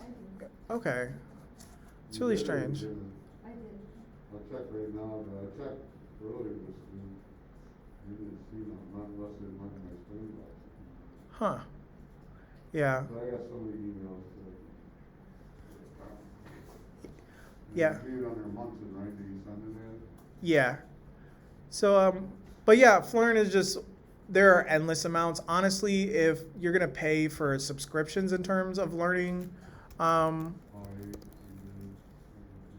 I would use Lynda. Lynda is the most comprehensive tutorial website that there is. I think they recently changed, they changed their name. yeah, I didn't get one this week. The only email I got is the one from when I asked you to call me, and then nothing after that. Okay. Oh God.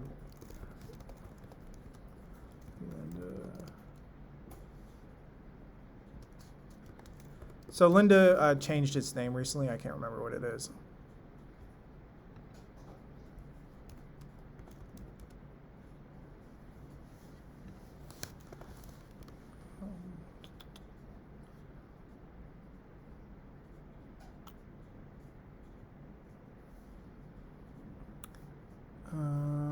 Yeah, it shut down recently. What did LinkedIn Learning? That's what it's called now. It's directly through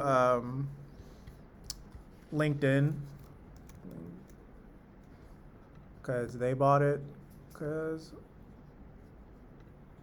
LinkedIn's gonna be a popular, you know? yeah, it is. I know a lot of people use it professionally. Everybody's telling me, they're on Instagram, LinkedIn, and TikTok. I'm like, LinkedIn? Why are you on LinkedIn? It's like, that used to be like for more like corporate, businessy, upper classy type Mm-hmm. jobs, right? You know? So I graduated U of Iowa, so I guess I still have my access. But yeah, it just has a comprehensive list. It just has a ton of Photoshop tutorials. But for now, you have to like subscribe and things like that. So I just for our purposes, I just used Phlearn. I just picked some tutorials that I think they'll help build with some of the basics. So that one is just creating a vibrant portrait.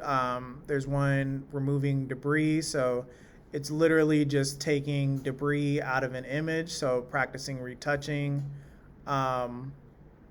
Also, there's this photo collage where it's just bringing in something from a plain background and adding in your own touches. So kind of how I brought that image of the woods. You only have to pick one. You don't have to do all of them. And you're also free if you find a tutorial you want to do more. that's more interesting to you, feel free to. I included this replace sky selection because now you can do it manually through AI generation. You can change the background through AI. But I wanted to pick something that showed you how to do it the old-fashioned way of just pulling in a different sky background and kind of making them merge together to work together. Yeah, so it's just a few different options. So like making light rays. Yeah, just including light rays into a photo. So it's before and after. Just things I think might help with your working or help with your working knowledge of Photoshop. And so I'll continue reading. So these can be these changes, and I do want you to edit your own image because the hardest thing at times is taking one of these tutorials and applying it to your own work. So I want you to do that because they do. One helpful thing with these kind of courses, they do give you all the assets. So they'll give you this specific image, and then like right here, you can download the PSD file, and you can kind of go along and like execute the same steps that they're doing to learn how to do it to this image. But I want to see you apply what you learned from it to your own image. So if you take an image and you want light rays in your own work, I want to see you kind of execute that. So yeah, so the assignment is meant to teach you one new skill as well as to better understand what to look for when finding tutorials on a specific topic. So below are a few you can choose from. Then you'll use what it teaches you to edit your own image. You will then present your Photoshop document and walk the class through your process. So I want whatever tutorial you pick, during our critique section, I want you to kind of give a rundown of how you did it and how you achieved it so we can all learn from that tutorial. Huh? Did you say how we cheated? No, not how you cheated. Oh, that's what you said. No, no, just to see how you executed or applied those settings, so that instead of all of us doing all of these tutorials, we can just kind of see the settings you did and kind of learn from each of you individually. What was last week's assignment?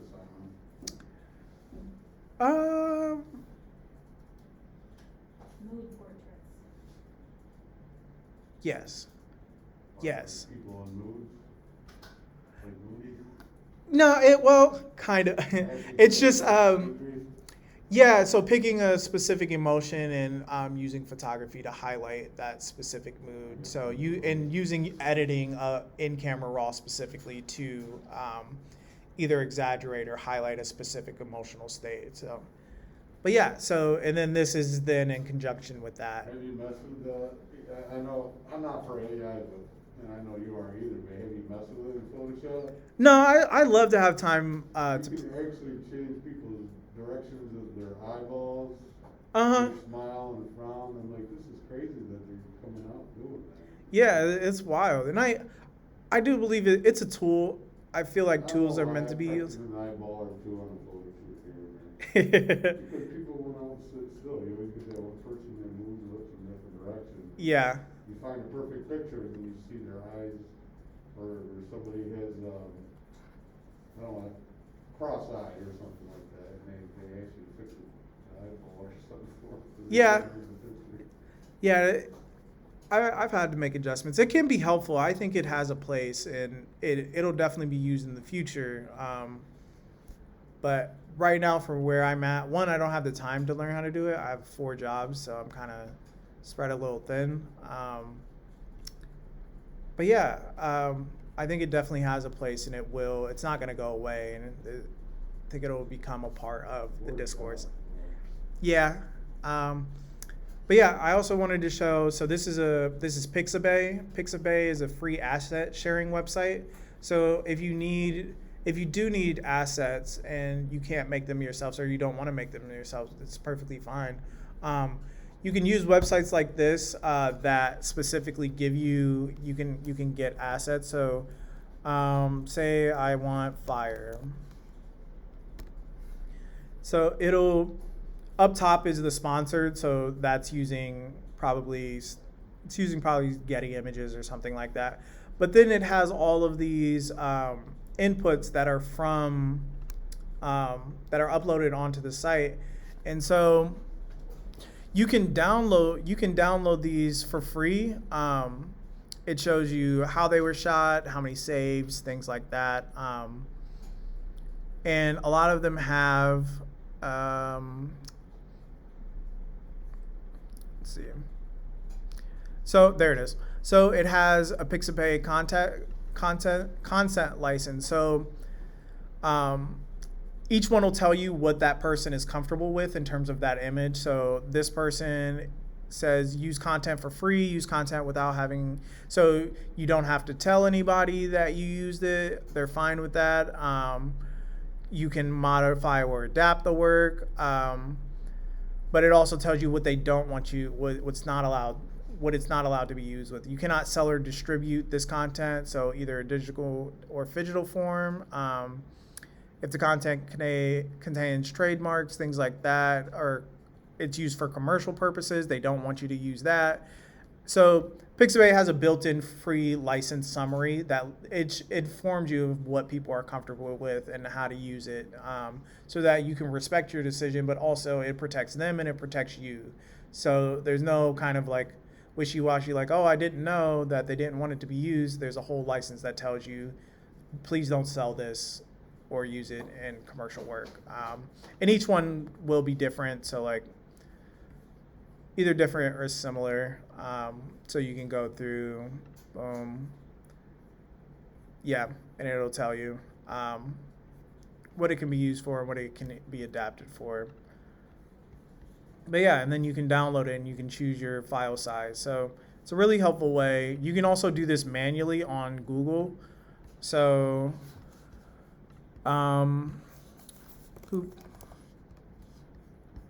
so if I go to the images, if you go under advanced search, it's under safe search, saved. Oh, tools, usage rights right here. Why, I don't know why it's Firefox. I just want to fire. So if you go under tools, one, you can specify what size, color, what kind of art you want, when it's been uploaded. This main thing here, their usage rights. So if it's in Creative Commons license, it's public domain. You can use it for whatever you want. If it's in commercial and other licensing, so you want to use something that you can buy and then commercially use it, that has its own setting as well. So it's just a different way to search for asset images and to be aware of what they want it used for and to protect yourself. If you're not gonna sell it or use it for any, or show anybody, you can do whatever you want with it, really.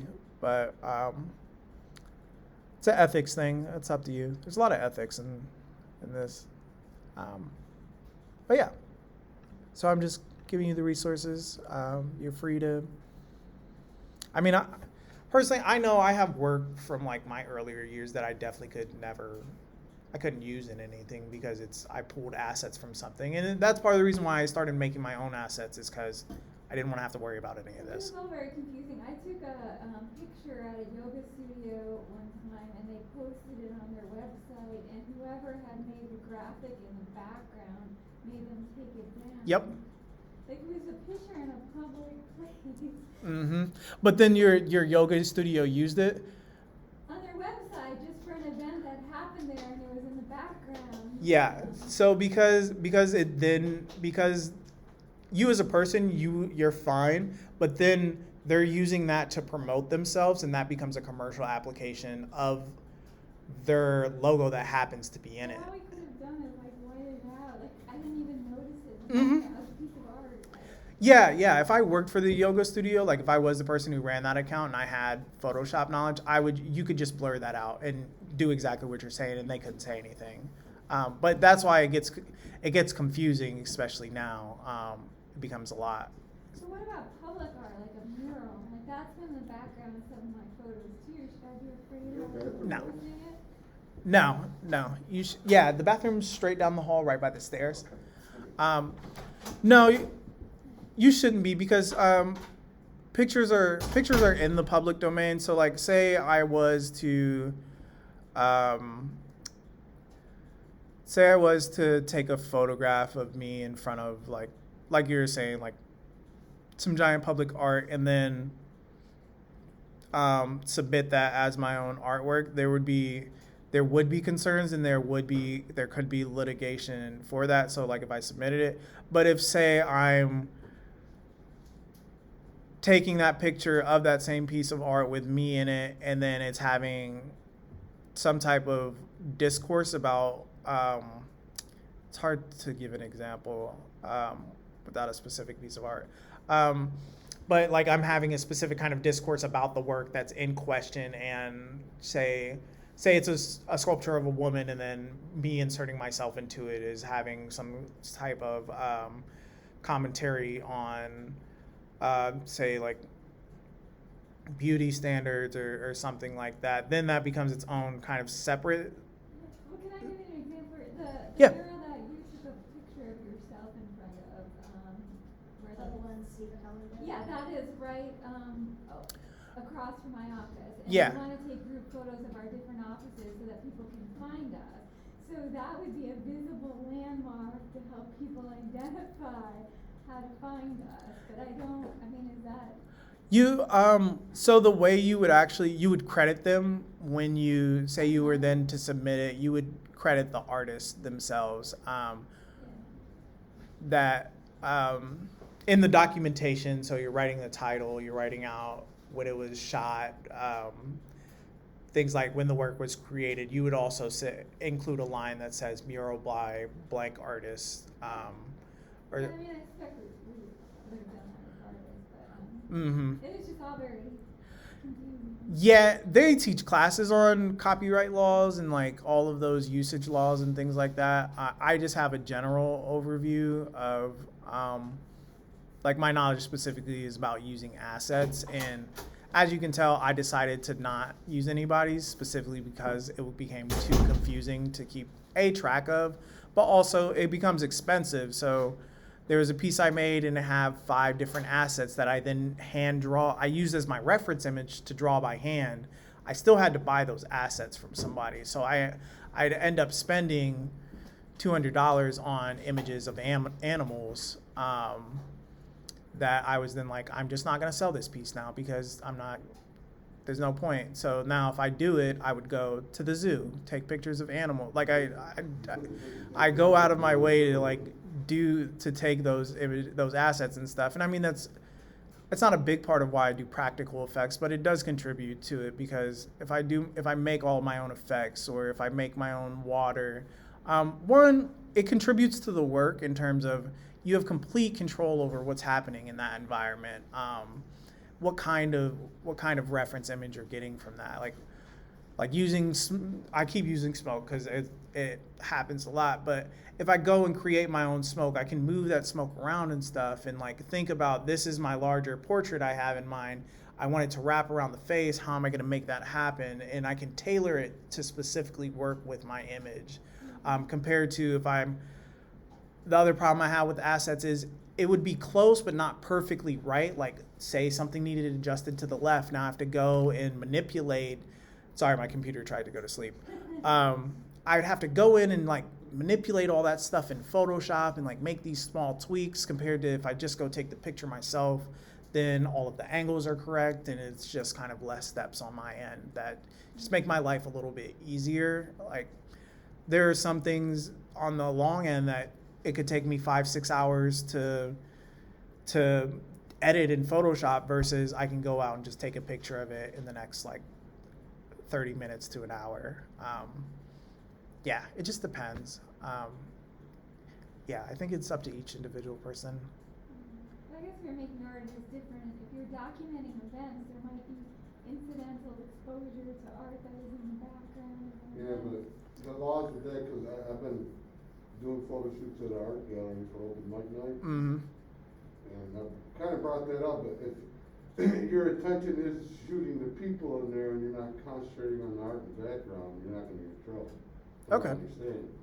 Now, if you take a picture strictly of that art and try selling that picture, that's a whole Yeah. different story. But if you're focused, I mean, you can tell if you're focused on the person or the artwork, you know. To my understanding, you won't get in trouble for that, because that's what I'm dealing with now. Yeah, I mean, but the yoga studio did take it down because it was threatening a lawsuit from the company that sold them the lotus flower that was in the background of the Yeah. group shot. Yeah, yeah, and it's they probably had a specific kind of deal set up with their graphic designer who was like, you can only use it for this set purpose. You can't use it in promotional material or anything like that. And then if they violate that, then they can threaten them with a lawsuit. Yeah, it gets Or they intense. could have been bluffing too at the same time, that's why you have to go talk to your attorney. Yeah, it can. You can hash it out to be like full legal litigation. So, It depends how far you wanna pick it, whether it's worth picking. Yeah, I guess that's. yeah. So a big the case study that's often used in this example is Shepard Fairey's Obama Hope.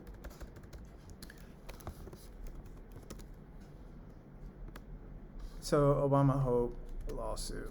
So Shepard Fairey is known for, he has a clothing company called Obey.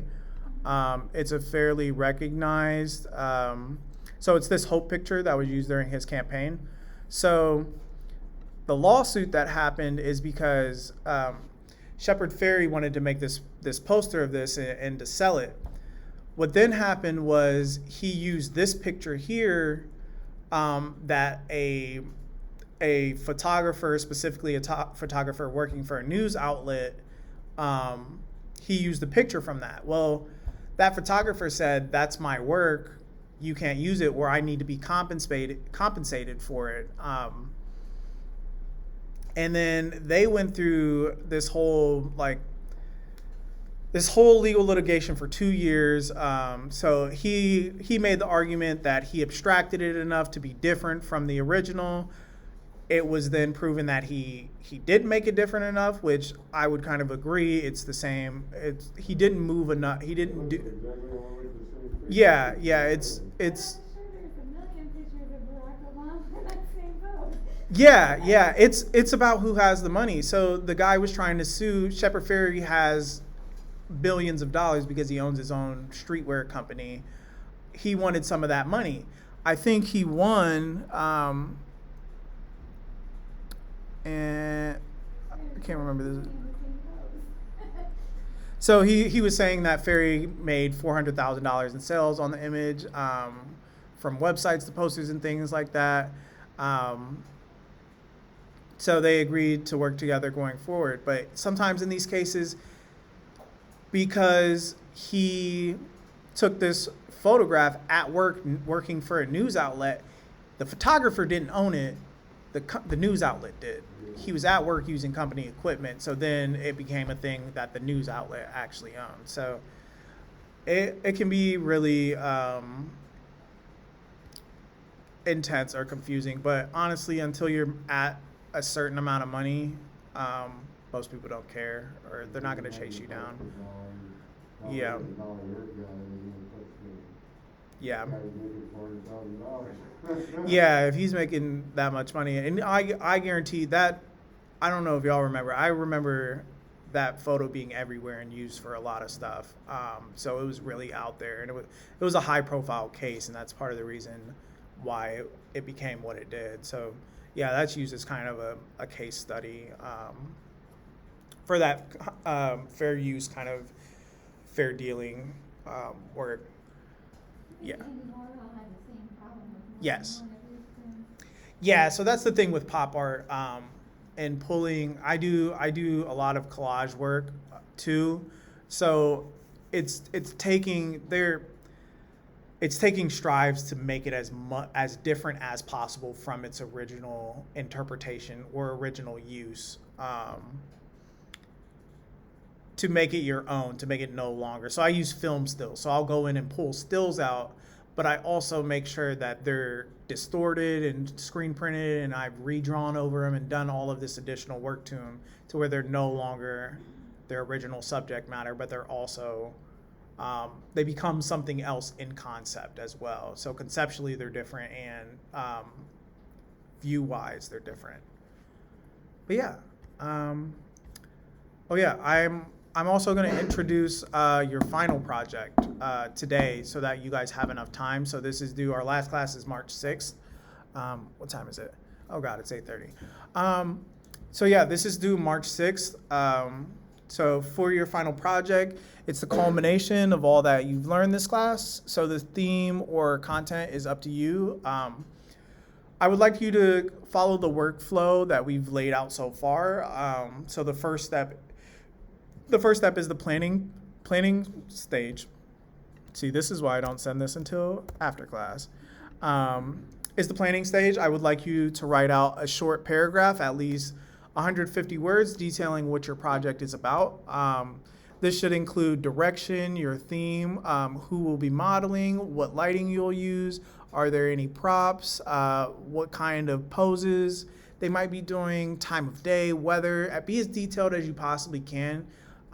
More so for yourself, it's gonna make shooting a lot easier to like have a really strong understanding. Things can change while you're in the shoot. That's perfectly fine. Like sometimes you have to improvise as things are happening, and that's okay. But I want you to come out strong with this like detailed structure and knowing what you're walking into, and also for the same reason of letting your models know, if you're using models, what they're kind of coming into. And so yeah, this description, you can include sketches, collages, color studies, any information that will help you in the shooting phase. So this is due February 28th, which is next week, right? Yeah. Yeah, it's next week. Whoops. So, and then the next portion is the shoot itself, executing your plan fully. If you do have models, I would notify them as soon as possible and inform them of the direction like we talked about. In class, have a plan B. So have a plan B. Things happen, models don't show, we're unable to be a part of the project. So it's important you have a backup plan. That may be finding a new subject or becoming the subject yourself. You then organize your files and edit them using Camera Raw and Photoshop. Then we'll spend our final class on March 6th critiquing 3 to 5 of your final image. Oops. Yeah. Yeah, so I left it conceptually broad. I'm more interested in your execution rather than giving you a set, like, I want you to do something based on music. Like, I think conceptually, you should do what you love, what your interest is. I'm more interested in your technique, your lighting application, your editing process. And yeah, so we'll go over those portions and kind of your subject matter to either detail, specifics about what your subject matter is, or to kind of workshop those things. If you want to write out an artist statement, if that helps you, you can definitely do that. But yeah. All right, so yeah, I'm gonna stop the screen recording because it's at 8 gigs and 2 hours.